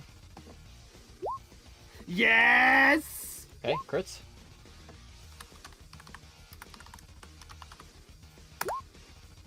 Flurry of blows. 3 more. Okay. Miss. I'll spend a key point to make that 24. Hits. Okay, that one's not a crit. Oof. Getting close. 29 hits. 11. It's going to use its reaction and siphon energy from the Dragon Vein. You son of... The burns on its body begin to heal as it drains energy from the area around it and the corpse of the Valhazak. Wait, didn't it already use its reaction? to siphon energy originally on the Valhalla. It did. I mean, you can keep going. It's gonna do it anyway. As soon as you finish. Oh. Well, then I'll wait. I'll wait to smack it one more time. Technically, this gives you more damage because it's gonna do it either. Yeah, this benefits you. Yeah, okay. Just wanted to make sure. You can keep going. It regained its hit points. Oh, okay. I'll hit it one more time. Magatama. I'll spend 2 Magatama to make that 25. Hits. Okay, now I'm done. Okay. At the end of your turn, I'm going to remember that the T-Rex used its reaction, so it doesn't have its reaction this round. As an action, it is going to huddle its body in and continue to drain energy from the Valhazak. And as it does for its 3rd time, that 4-pointed star flashes open on its chest and the body begins to burst with energy. And it metamorphoses. Oh, I'm gonna God. roll myself What at you nightmarish two. creature are we about to fight now? Oh, need this guy. Tigrex, you go over here. And the creature that emerges... Here we are. Is... Deorex. Deal. Go to the back. Go back. There he is. Oh, Jesus Christ. Let me add him to Nish. I'm gonna give him the same Nish as the Tigrex. We're gonna remove the Tigrex from Nish. His action is spent. He is crackling with furious lightning. Mr. Deorex is here. That was Genzai's turn, his turn. Valhazak is dead. Fluffles, you're up.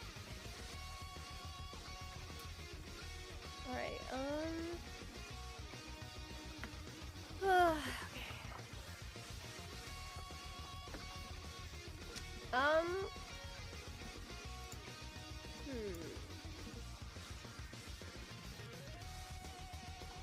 DM question.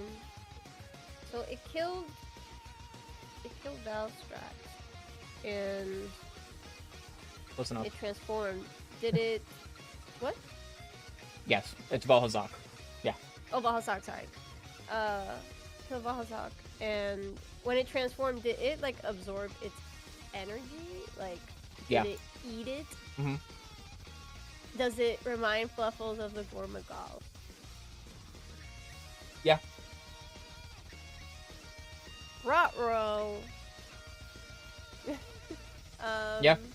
It would occur to you in this moment that these monsters are kind of imitating the body physiology of Gormagala when it metamorphosed into Shigara Magala. Ugh. Anyways, Fluffles is very sus right now.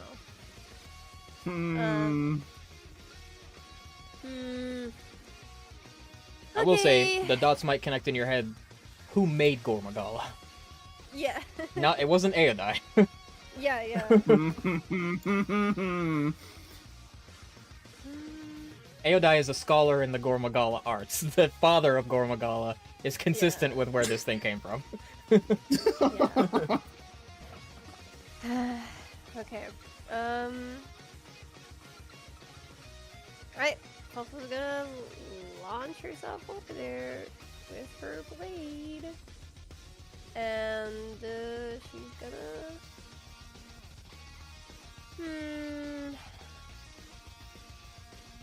So when she... Okay. How do I want to do it? Fluffles will...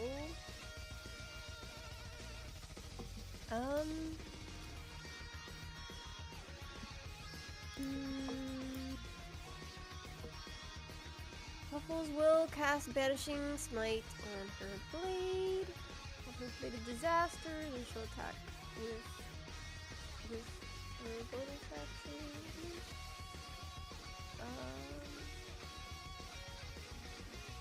Okay. Miss. Miss. Oh, Jesus. Haste action to attack. Okay. I have to rethink that. Ah! Miss. Miss. Maybe don't rethink that. Maybe I need it. You Have ever swing considered- 4 times, and all 4 times the Deorex is fast and reacts very quickly to your swings and dodges all of them.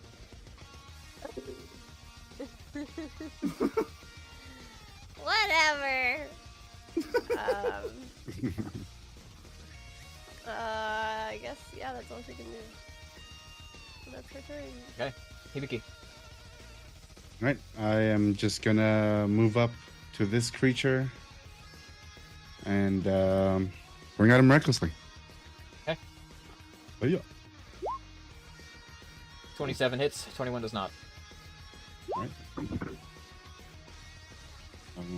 Da. There's the magic number. Lightning damage has no effect. Gotcha. Total damage is 30, And, plus your mods, another 9. Okay. Yep. And I'm swinging at him again. 29 hits. All right. 6. 11. Okay, nice. And I'm going to consume a potion of superior healing for my bonus action. So that's 8d8 plus 4. 84 plus 4. 8d4 plus 4. Gotcha. Sorry, 84 plus 8. Oh. Just add 4 to that. Okay. 27. Alright.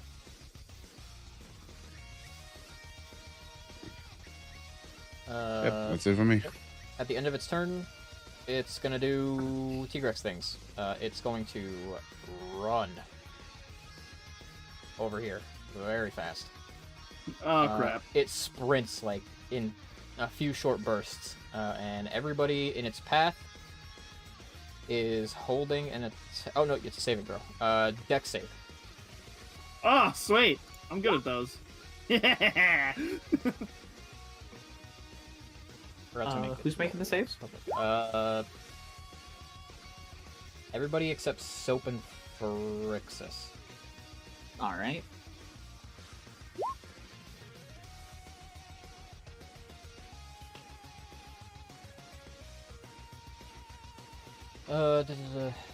Legendary action save is pretty low. Waffles has to make it. Sia has to make it. Oh, Oh, wow. Sia succeeds it. Finally.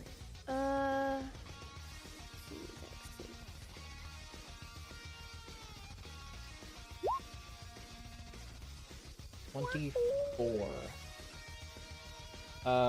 This is all or nothing. So only Hibiki takes this. It is 32 points of Okay. lightning damage. Well, does he not get the plus 4? Okay. 2, 4. He doesn't. Yeah, no, he doesn't. It's Wait, okay. he doesn't. Oh, if my sword was over here, he would have. Oh, the aura is attached to the sword? Oh, it's attached to me and the sword. Yeah. Oh. It doesn't Wait, double wait, though. hold It on. doesn't double. My sword, it's like 30 feet from the sword, and he's 20 feet. Did I write 30 feet from the sword? Let me double check. I thought you. It should be wrote 10 feet from the sword. That's completely wrong if I wrote that. 30. Okay. It's supposed to be the same as you. Oh, beans. The sword can be 30 feet from you. That's probably if I wrote that, then Oh. that's a mistake. Okay. That would be very broken. Oh wow! Blade of Disaster is within 30 feet of me. Of you, My yeah. aura also emanates. Right. Okay. Yeah.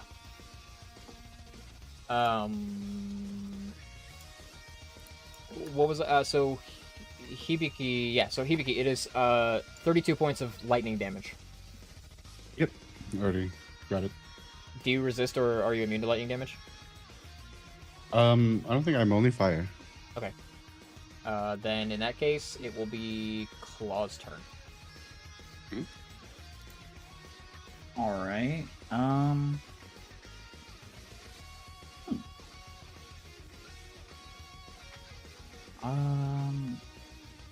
Let me read this ability real quick.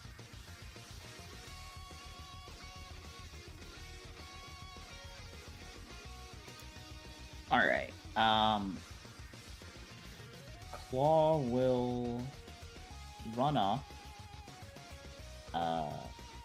And I will expend all of my temporary hit points. To do Metamorphic Strike. So big laser blade comes out of my my shield. Please hit. I'll stance up first. Okay. 30. 30 hits. Alright, it takes 77 damage. 77 flat. You eject that energy blade and swipe it upward and just like cleave through one of the spikes on the end of the wings. And then Claw will take the dodge action. That's it for me. Phyrexius.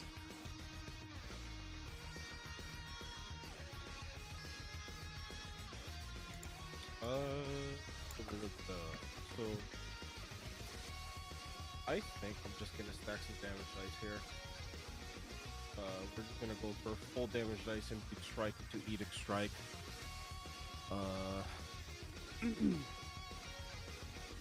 Soap will run up and go for a run speed. Sia has to roll 93. Welp. You saw the one and only meteor Sia will ever cast. Oh. It has the wish stipulation where every time she casts it, it had a 33% chance to leave her spell list forever.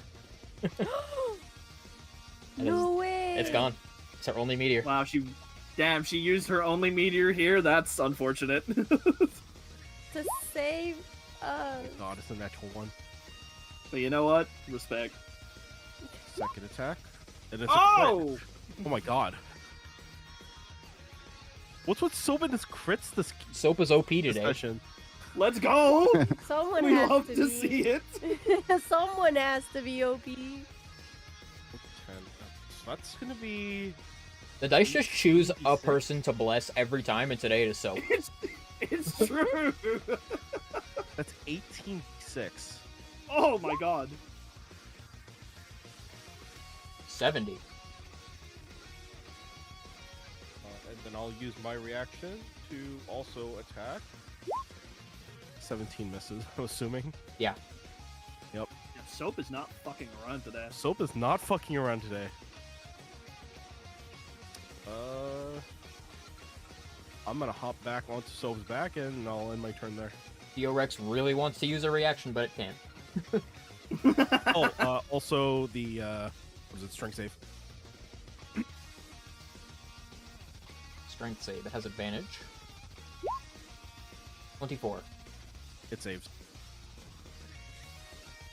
Alright, on Sia's turn. Oh boy. Sia is going to... Do we need healing? I think Everybody's looking okay right now. She's gonna try... Maybe she does a funny prismatic spray. That's a funny spell.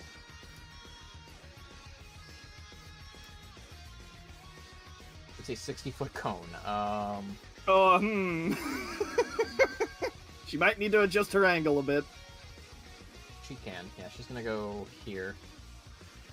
And then it's going to cone this way. Hey, prismatic spray. This is a spell with some text. Fuck. It makes a dexterity saving throw. It has advantage. 13, it fails. Roll a d8 to determine what color the beam is. 7. On a 7, the beam is violet. On a failed save, it is blinded, and then it must make a wisdom saving throw to end the blindness. If it fails that save, it is transported to another plane of existence.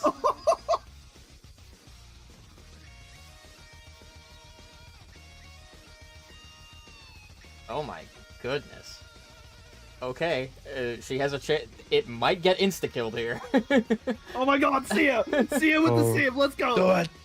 See ya, carry us. It does that at the start of Sia's next turn. But it is blinded. On initiative count 20, the Direx begins to charge, and Oh, like no. you can feel all of you, even even those of you that don't know how to sense bioenergy can feel it is gathering an extremely huge amount of energy. It is like nuclear meltdown happening inside this thing's body. The amount of energy that the Valazak had in it and that it just consumed from it, its body seems to not be able to handle it. It's more than the creature bargained for.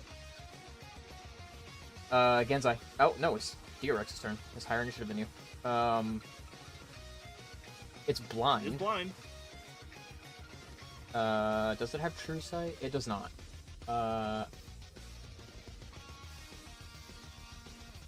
It's gonna just unleash some of that energy that it has. 60-foot radius sphere centered on itself. It releases a big scream. It barely doesn't reach Genzai, Fluffles, and Hibiki. Everybody close to it right now makes a Constitution saving throw.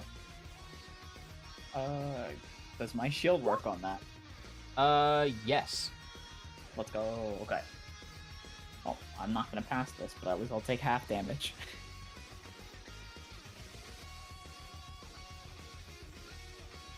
Hello?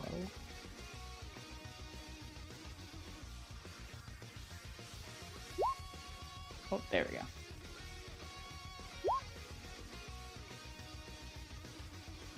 Why'd you make 2? Because it wasn't going through, so I clicked Oh, it again. okay. So the number for you is 17. Yeah. Okay. That's a fail from everybody. How about Sia? Nope. Guys, stop failing. 45 doing his points. best. He hasn't passed the saving throw today. It's 45 points of lightning damage. Alright. So cut that in half. 23, I think. I'm probably not going to get many opportunities to use this now, so I'm going to choose to... I used it with Soap earlier. I'm going to choose to ignore this damage on Phyrexius this time. Oh, good. In the text of Ground Zero, if a creature makes the saving throw and receives 0 damage, the lightning rebounds and chains to the nearest creature within 10 feet of it, causing that creature to repeat the saving throw. Soap, make another dex save. Con save. Okay, good. I thought it was gonna be me. Nope, Soap is the closest one. If you took 0 damage from this, the lightning bounces off you and hits him. That's so Poor rude. Soap. Oh, Poor I Soap. Listen, I spent time in the lab thinking about a better way to play around your immunities than just skipping them. This was con save, right? Yes, con save. let's go, Soap! Okay, so Soap just takes 21 points of lightning damage. On top of what it already took.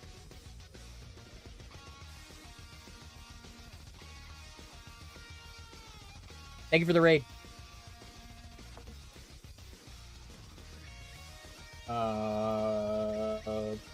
Good. It is now Diorex's turn starts. It's blind. That wasn't the start of its turn. Well, it was, but that was its recharge ability. It is blind, so against Phyrexius at disadvantage due to blindness. 22 to hit.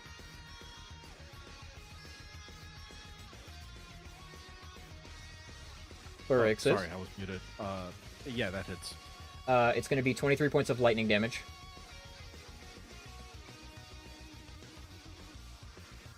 And then it's gonna swing at... This is very dumb of it, but it's blind, so it's gonna swing at Claw.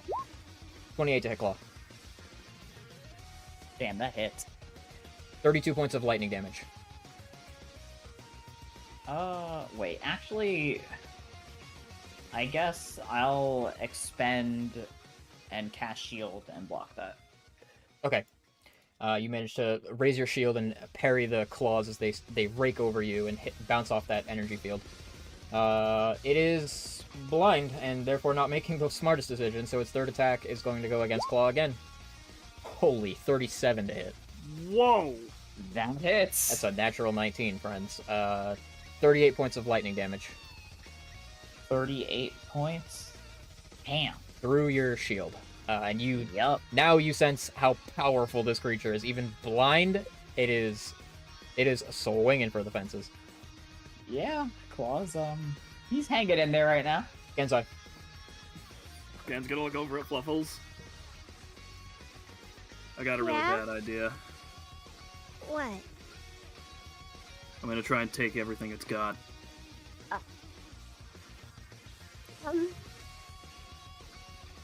Okay. Let's see how this goes. And he'll dash up and place a hand on it and use energy fission. Oh boy. Take a meditation check.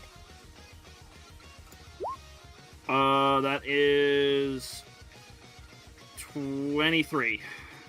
It's gonna do an intelligence saving throw. 23. 15. You place your hand on it, you use energy fission, and reach into all of that energy that is brimming over, and like I said, it is undergoing nuclear meltdown right now. You feel that the volume of volatile bioenergy inside this thing is like it is on the verge of exploding. What do you do? He's gonna look over at Phrixus. This is a terrible idea, so whatever happens. And he's gonna consume. Nom, nom, Make a Constitution saving throw. You pull that energy out and into yourself. Is that a fail? I need to know. It fails. If I'm spending a key point. It fails. Okay, I'm spending a key point. I'm spending another key point. I have I have a couple Magatama points left. Come on. If you fail this, Yes! unfortunately, Genzai, the saving throw on this is tremendous. Oh, is it? Yes, it is, because you are going to use the Diorex's one and only mythic action. It is called Nuclear Fulmio Fusion. Genzai, you fucking explode. And you don't just explode, it is a positively nuclear explosion. So it's a final. It is Vegeta style, huh? It is horrendous. Okay, so everybody needs to make a dexterity saving throw. Oh, Absolutely no. everybody. Oh boy. Now, Sia is going to use that ability that she talked about earlier. She's going to use countermeasure, and put up that wall of force. And Oh boy. it is 30 feet. Oh, It's 30 feet from her, so it reaches Soap, and it does form a barrier between the Tigrex and all of you. So the amount of damage that's going to be dealt here is going to be reduced by the maximum amount of countermeasure, which is 100. So, oh my god, these are the saving throws? Character sheet. New And character Genzai's sheet. taking all of it, by the way. Genzai, you're taking every point of Oh damage. my god. I think we're about Ow, a I made a bad call. Uh-oh. Well, we live with our bad decisions, folks. Genzai, are You have you a sheet immune ready? to, or do you resist lightning damage? I resist lightning damage. Okay, you resist it. The damage to you, Genzai. How should I even put this? Let me determine the saving throws first. Hibiki, 9 is a big failure. Oh god. Mm-hmm. Phrixus fails. Fluffles succeeds. Soap fails. Claw, you got a natural 1. God, I've been rolling It's so okay, bad. he's got evasion. It's halved anyway. There is no It is way. halved anyways. The total damage is 500. 500 points of lightning damage. Now, Oh, Sia's barrier reduces it by 100, so it becomes 400 lightning damage. Genzai, you resist it, so you take 250 points of lightning damage. I'm still got the. I believe I die. I think I'm dead. I also believe I died. Do I roll my con question mark? Yes, Wait, this is quick lightning, question. not What- thunder, right? it is lightning. The- So the I'm rule immune. about when you take like double your health, or when you go below double your health, does that count for? It's not a thing in 5th edition. Oh, okay, it's not okay. Thank God. Wait. Gensai, did you power up with lightning or with thunder? What do you mean? Like I thought you had His the... install, his install, Yeah. like it would activate and then he fucking dies. Like, But is there like anything Does that add on to my current resistance? Is the question. it doesn't matter, and you'll know why in a minute. Okay. Okay. So, DRX, by the way, disintegrates from this. Actually, it disintegrates. So let's actually talk about how much damage you guys took. Sia has to make a dex save first of all. Oh my God. Sia fails it. Fluffles, immunity is reduced to resistance in this case. Okay. And you succeeded it, so that means that you have it twice. So it goes from 400 to 200 to 100. So Fluffles, your total damage is 100 lightning damage. I live. Hibiki, your con save was good. You stay up at 1 HP after this nuclear explosion. The Valazok's body also disintegrates, by the way. Well, no, actually, I forgot. He has a special body. He doesn't disintegrate. Okay, I have to go back through the saving throws. Pharixis, the damage that you took is... Do you have any resistances or immunities to lightning damage? No. 400. Oh. Soap, 400. Claw, 200, because you have it with evasion. Yeah, 200. Genzai, as I said, Yeah. you use the mythic action Nuclear Foamio Fusion. Mm-hmm. When Nuclear Foamio Fusion concludes, the DRX burns out and dies. Because you used it, you burn out and die. Genzai just drops dead. His body remains after the explosion, and then he just falls to his knees and then collapses in the dirt. Literally final explosion. Literally just done. Is You know, the everyone dead? funniest part about this is the clutchest thing ever would have been to let it be banished by Sia's thing and have it explode in another dimension. Is Well, everyone dead? Except me. I live. I'm in the. I'm. Oh yeah, Sia went down too. I tried to hit the Goku, but I fucked up the timing on the instant transmission. Wait, who's still alive? Hibiki and Me. Fluffles. Okay. Oh my god. That was Fluffles is gonna one hell of a run. blast. This whole place is just a crater now. Like, there aren't even any corpses left. All of the organic material was incinerated. Fluffles is Gonna move up. gonna run and revivify Sia and Claw and. They're not dead. They're not Pharixis. dead. Only Genzai They're is not dead. dead. Oh, Okay. Oh. Okay. Yeah, she's gonna. I help, use their Pharixis up. potions. Yeah. Only They're- Genzai. I was gonna run to Genzai to revivify. So everyone else is at 0 HP. They're unconscious, making death saves, but only Genzai is dead. Yeah. Oh, Okay. gotcha. Fluffles is gonna use revivify on Genzai and then use their potions on them.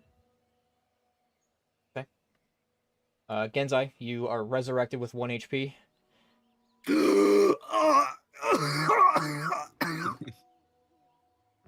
That was one hell of a blast. You took that head on.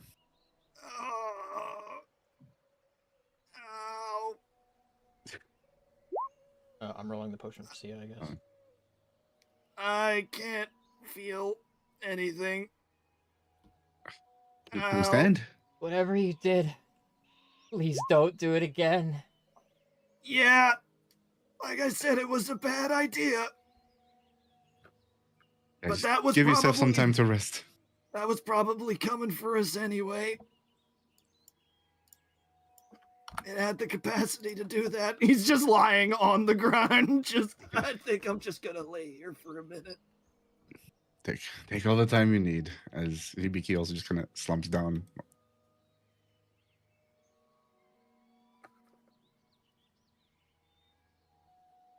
Oh, is everybody else okay?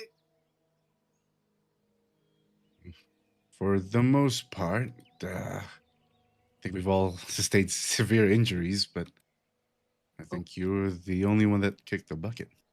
Okay is a state of mind. Again, like, shakily holds his hands up and he's holding up 7 fingers.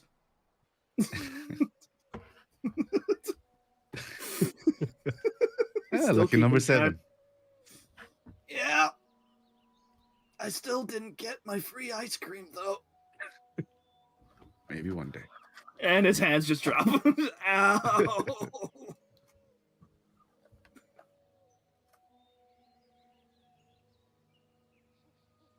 Well, there is nothing left of the Tigrex. It is completely disintegrated.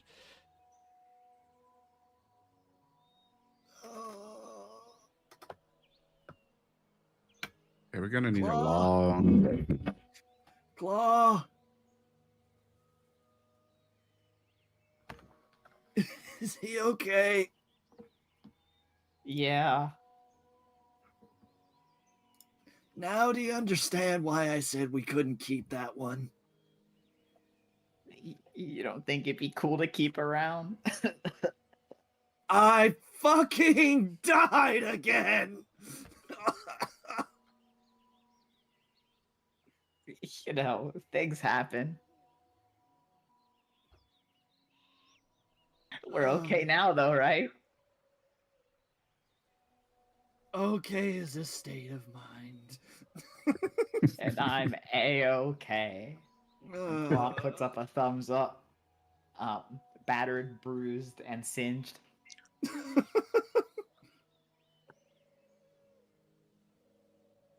You know, these clothes are surprisingly sturdy. Ow! This place sucks. Yeah! Hey, Genzai, Uh-huh. next time I am stopping you from doing that. Yeah. Like I said, stupid idea. But it worked. Eh. work is a state of mind. Don't tell Heiki about this one. Yeah. Would Let's this just be get the outta here worst before- story that you've ever told him? I don't know. Is this the worst thing? I don't think this is the worst thing that's ever happened to us. I mean, this one involves his wife, so I think this is Yeah. a pretty Oh, bad yeah, one. you know, he might just kill me. Again. Okay, the story for today is that the monster just decided to blow up by itself. And Tia saved the day by And- shielding us. Because yeah. she's so cool. We're Which you gonna are omit cool. the That was a part save. where half of us fell over and almost died. Are we keeping the You- part where I died as is tradition, or That's up to you. Yeah. That's up to you, but I would include it. yeah,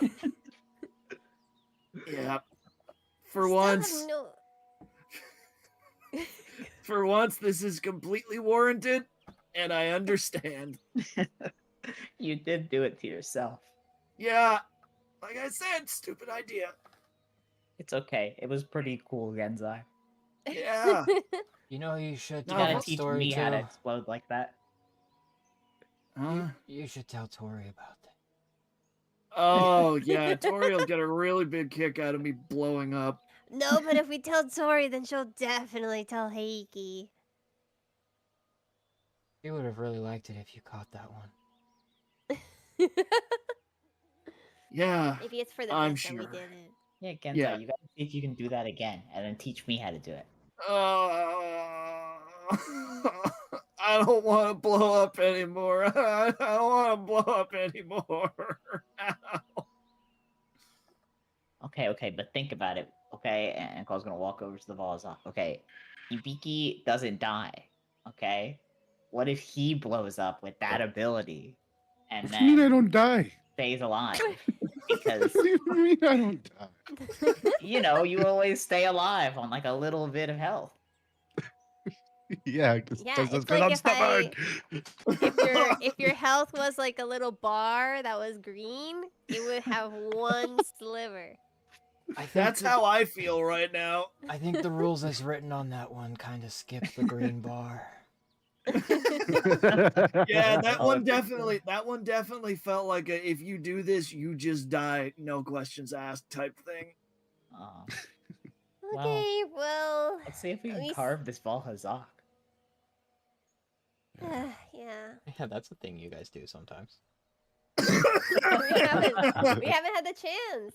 Yeah, because all of your monsters blow up or disintegrate or. He's like, Or no, get eaten. no cool item for No, you. I am All not. of the I'm items... not writing item tables for frontier monsters. Not happening. For the insane, wacky shit in frontier, I'm good. I'm good. You don't want Tonfa specific abilities? Yeah, right. Or that one skill in frontier that makes all of your attacks always hit twice. Oh my god, give Oh me. my god. Actually, no, give that to Hibiki. Oh shit. Just like the text on that would be like, anytime you land an attack, double the damage dice. And then quadruple it when you land a crit. All right, Uh, Mr. Bomb Man, I need you to carve this. Gen very shakily gets to his feet and like limps over into the mouse. Like, You need any help? I can stand on my own 2 feet. Right, just offering. Ow.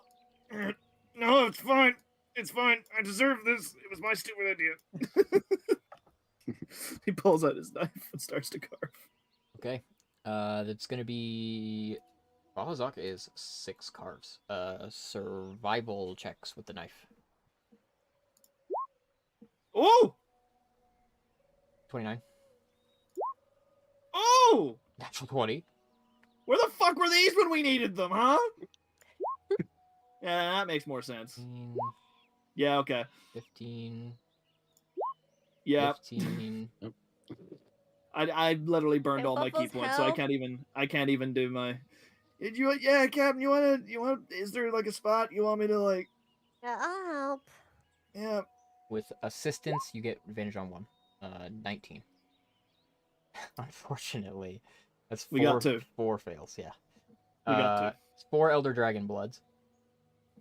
And then for the 29, you can roll a d20 on the loot table. Of course. It's another Elder Dragon Blood. You gotta be kidding me. Let's go. You gotta be kidding me.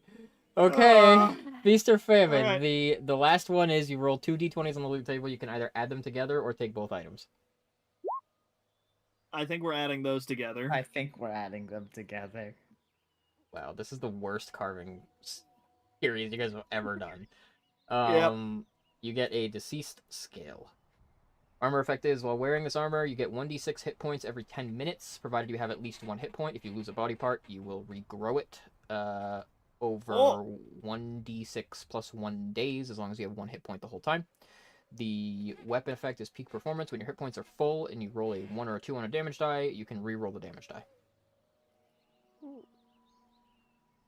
Huh. Crazy. That's an unbelievably bad carving sesh. Yeah. If I had more key points to spare, but I tapped all my Magatama Yeah. and all of my key points during that fight. Like I got nothing. I used the last of what I had to try and survive that fucking nuke, and let me tell you, it didn't help. It couldn't have How helped. high was that? I needed a natural 28. 20 to survive that. 28. Yeah, I needed a natural 20 to survive that. I'm not even 'Cause sure my- you would have. You actually No, couldn't. I would have, because my Constitution saving throw is it. If I got a natural 20, that would have been the only way. Alright, I put it in the inventory. It's just a shame the Fluffles wasn't standing next to me when I did that, because then that 25 would have made it. But then I would have died. Yeah, you would have fallen to 0 hit points. You would not have died. Big difference. I died. If I'm standing next to you, we would have taken the same damage. I spent, Yes, a, but lo- you're I, not the one spent, that. I spent a long time calculating a survivable amount of damage for that, by the way. Like, I So- wanted it to be like, I wanted it to do what it did. Yeah, 500. That's survivable. Flashback Yeah. to earlier in the session when I said, "Don't forget about your ability to reduce damage to 0 when I do 500 lightning damage to you later." Oh. Wait, could I have? I couldn't have done that, could I? Did you? You Because Because already I still used had it. I still no, I had never it? used Yeah, it. you I could never. have. could've used You it. could have. Ah, son of a I bitch! literally said when I do 500 lightning damage to you later earlier in the session. Oh, And he my also, God. yeah, and he also said if you don't remember, It's then on that's you. that's on you. I didn't. I assumed, judging by the flavor text, that was not a you can. Yeah, I was not a you can ignore this situation. I'm pretty You should sure try it. I would have had to really think about it. Damn. Technically, you didn't really take damage from that. You just died, but I would have had to think about it because like if this was like just full immunity to damage, I might have been like,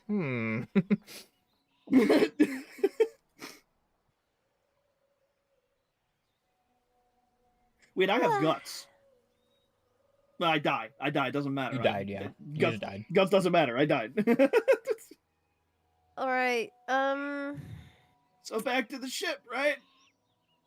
We still don't even know what they're trying to do. And if it was exploding, was it really just trying to get rid of us? There's nothing else down here. It definitely understood when I spoke. when In something Draconic. kind of has that reaction, it sort of feels like a test. Like I said, testing grounds. That's what these things are here for. Possibly to see maybe how much energy they can actually take and to document the reactions of what happens when they have too much. It was just like the Gormagala. And Ugh. we saw the Gormagala could transform into something much more powerful.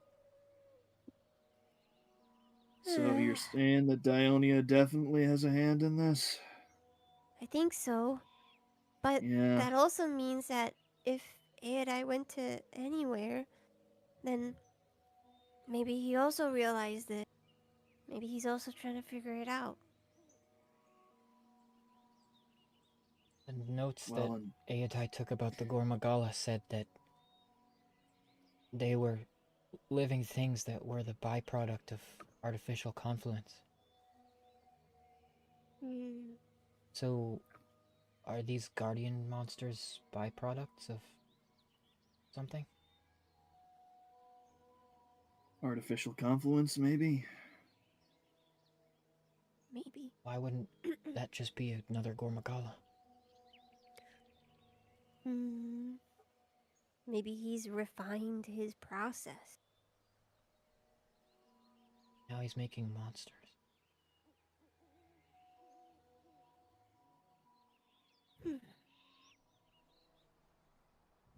If they're And he's guardians, then they're like... They're maybe supposed to guard him? Like...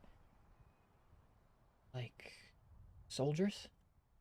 It's like I said earlier, who wouldn't want an army of monsters? What would he do with an army?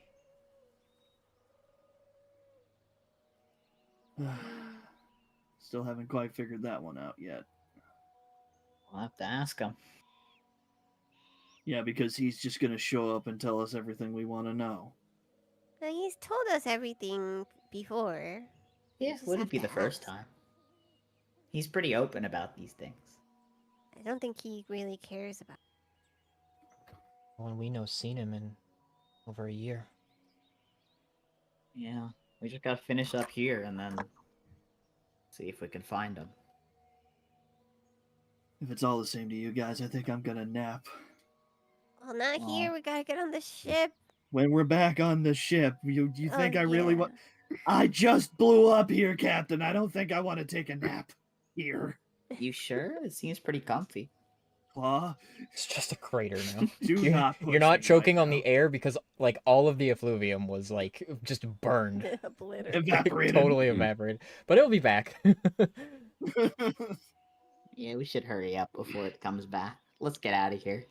Yeah. Back to the ship, please. You proceed your way back up to the ship, and give it orders to head back up toward the Coral Highlands to look for Heiki and Utsuru, who are back at the base camp there, and you can pick them up. They climb the rope ladder to get on the ship, and both of them look very singed and burned to hell too. Let me guess. It blew up. A bunch. It blew up a bunch. Yeah. Same. Oh. Glad to see you guys weren't bored. Oh, yeah, no, it was electrifying, you know? Nords, it is good to see you. It's good I- to see you too, Likewise. Utsuru. Hi, Utsuru. I am glad you are all in mostly one piece. Yeah, Yeah. despite my best efforts. Yeah, Gensai did his best to make that not happen. So it is Tuesday. Yep. Just another. It's 7. I'm at 7, by the way. I'm going for 10. You should add that to your tattoo. No, I don't think I want a count of how many times I've died written on my body. I'm happy enough with the one I've got on my back, thanks. As long as How you did it? took it down. Oh, it's gone. It's definitely gone. Then we're It- 4 for 4. Yep, It did. just one It more. was. It was just like the Kormagala. It like ate energy and then exploded. Seems like they're all doing that. Oh.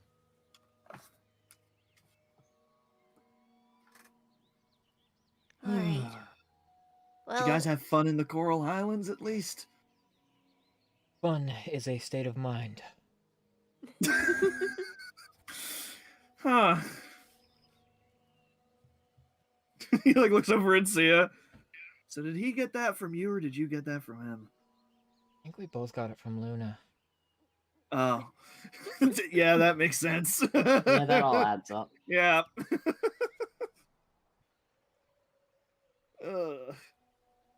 If it's all the same to you guys, I'm gonna go collapse. Wake me when we get to the Elder's Recess. I think Yeah, I everybody think needs I'll to do rest. the same. Yeah. Okay. You all take some time to rest during the flight northward toward the Elder's Recess.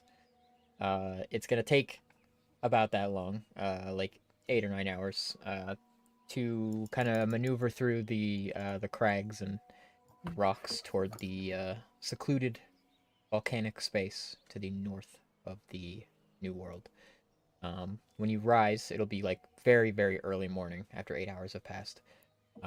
You find that the locale that the ship flies over now toward the base camp is, like I mentioned, it is this volcanic landscape. However, it's heavily overtaken by crystals. There are these giant, enormous crystals that kind of circle the whole of the area. These giant, like spires and crags of crystals that overhang, and there's a huge, giant, like geode of crystal at the far reaches of it, and caverns that stretch all about. Where kind of like on the southern tip of the Elder's Recess, it's all volcanic land, and then as you go north, it turns into just this giant crystal outcropping that like spikes out from the mountain. The ship sets down, and you may enter. Waffles will send a Kohoot to the research base. Astera? And be Is it Astera, Astera? yes. Yes. Being like, please notify me immediately by Kohoot if a researcher named Aedai arrives. And she'll send that off. Sia would say the people of Astera already sent a hunting party here. A lot of them, actually. They're here to look into the dragon that's moving at the heart of the Elder's Recess. They were prepared to fight it. We were supposed to join up with them, and then we ran into all of those guardian things. Well, if they're Hope here, they're okay. why aren't they at the base camp? I think they've set up a base camp closer to where it is. And that's further in, right? Could be at the base of the geode.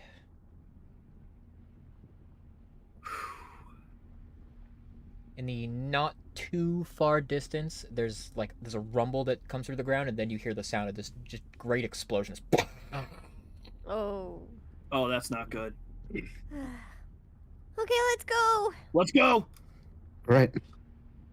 You guys start to run, and Heiki starts running, and then he stops him. Should I? No, screw it. I'm going with you. And he goes running after you as well. You run a ways into the volcanic area, kind of down a slope, where you find jumps out to you immediately two very, very sizable beasts, elder dragons that you recognize, a Teostra and a Lunastra. The Lunastra lays dead, and you pull up just in time to watch as a single person, with a great mighty swing of the sword, brings boy. down the Teostra, and splendid. Are there any more? Oh. Well, my friends, you made it at last. I thought I Been a might see while. you. Too long. Good to see you. Seems like nothing's changed. Well, as far as I'm concerned, but it seems a great deal has changed. You look different. Stronger. You Went can through say some that. experiences on my own. Well, our own. Good. This will make a fine finale for us. A battle for the ages. But first, the dragon.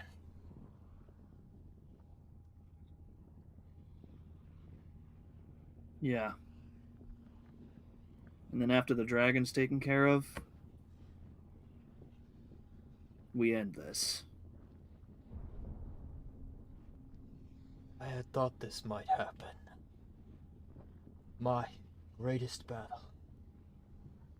Against the fallen sapphire star. And then the greatest warriors humanity has to offer.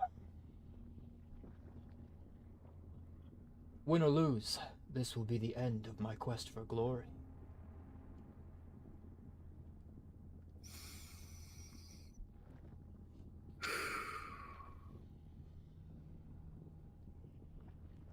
Will you join me? Yeah. That's where we're gonna end for tonight. Ooh. Oh, shit. God. Oh, Alright. my God. A confrontation with the fallen sapphire star, the elder dragon, at the heart of the Elder's Recess, with our good old buddy who has joined us to battle a few extremely powerful dragons, Hydrangea, and a I'm challenge. so happy to see him again. The final challenge to Hydrangea at the Dragon Vein at the heart of the New World. Next time. Thanks for joining us, everybody. Thanks again so much for the raid, Technomancer. I don't really interact with chat very much during the show because I don't want to break up the flow of things too much. When we do that, we go on tangents and stuff. So I really appreciate the raid, though. I appreciate you. I know you were also playing Dungeons and Dragons. Ghost, thank you for the shout out. Appreciate you, my dudes. Yeah, we are. This is Hunt for the Starry Sky. This is a Dungeons and Dragons show featuring myself and 5 of my favorite VTubers. Our lore and setting and world is based on Monster Hunter. We are 94 episodes deep now, so a lot of the storytelling no longer strongly resembles Monster Hunter, but that's kind of the way of things. When we started out, we were doing very traditional Monster Hunter style stuff, but the plot has evolved over. We're at like what 3.5 years we've been doing this. Something like that. And well, we're in what I would call almost the end game, where this is the what I'm calling the final season of Hunt for the Starry Sky. The players are level 19, which is why the damage numbers you were hearing are absolutely absurd, and the monsters are doing absolutely absurd things like exploding for 500 damage. Keep it interesting because the players are pretty much at like the god level of combat of this at this stage. So we'll be back next week for episode 95, and we're gonna find out what happens next at the Elder's Recess and our final battle with Hydrangea. Thanks everybody for coming out. Please take care, stay safe, be good people. We will see you next week. Bye bye. Bye bye. Peace out. Bye bye.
rainbow that we all want. I just wanna bring you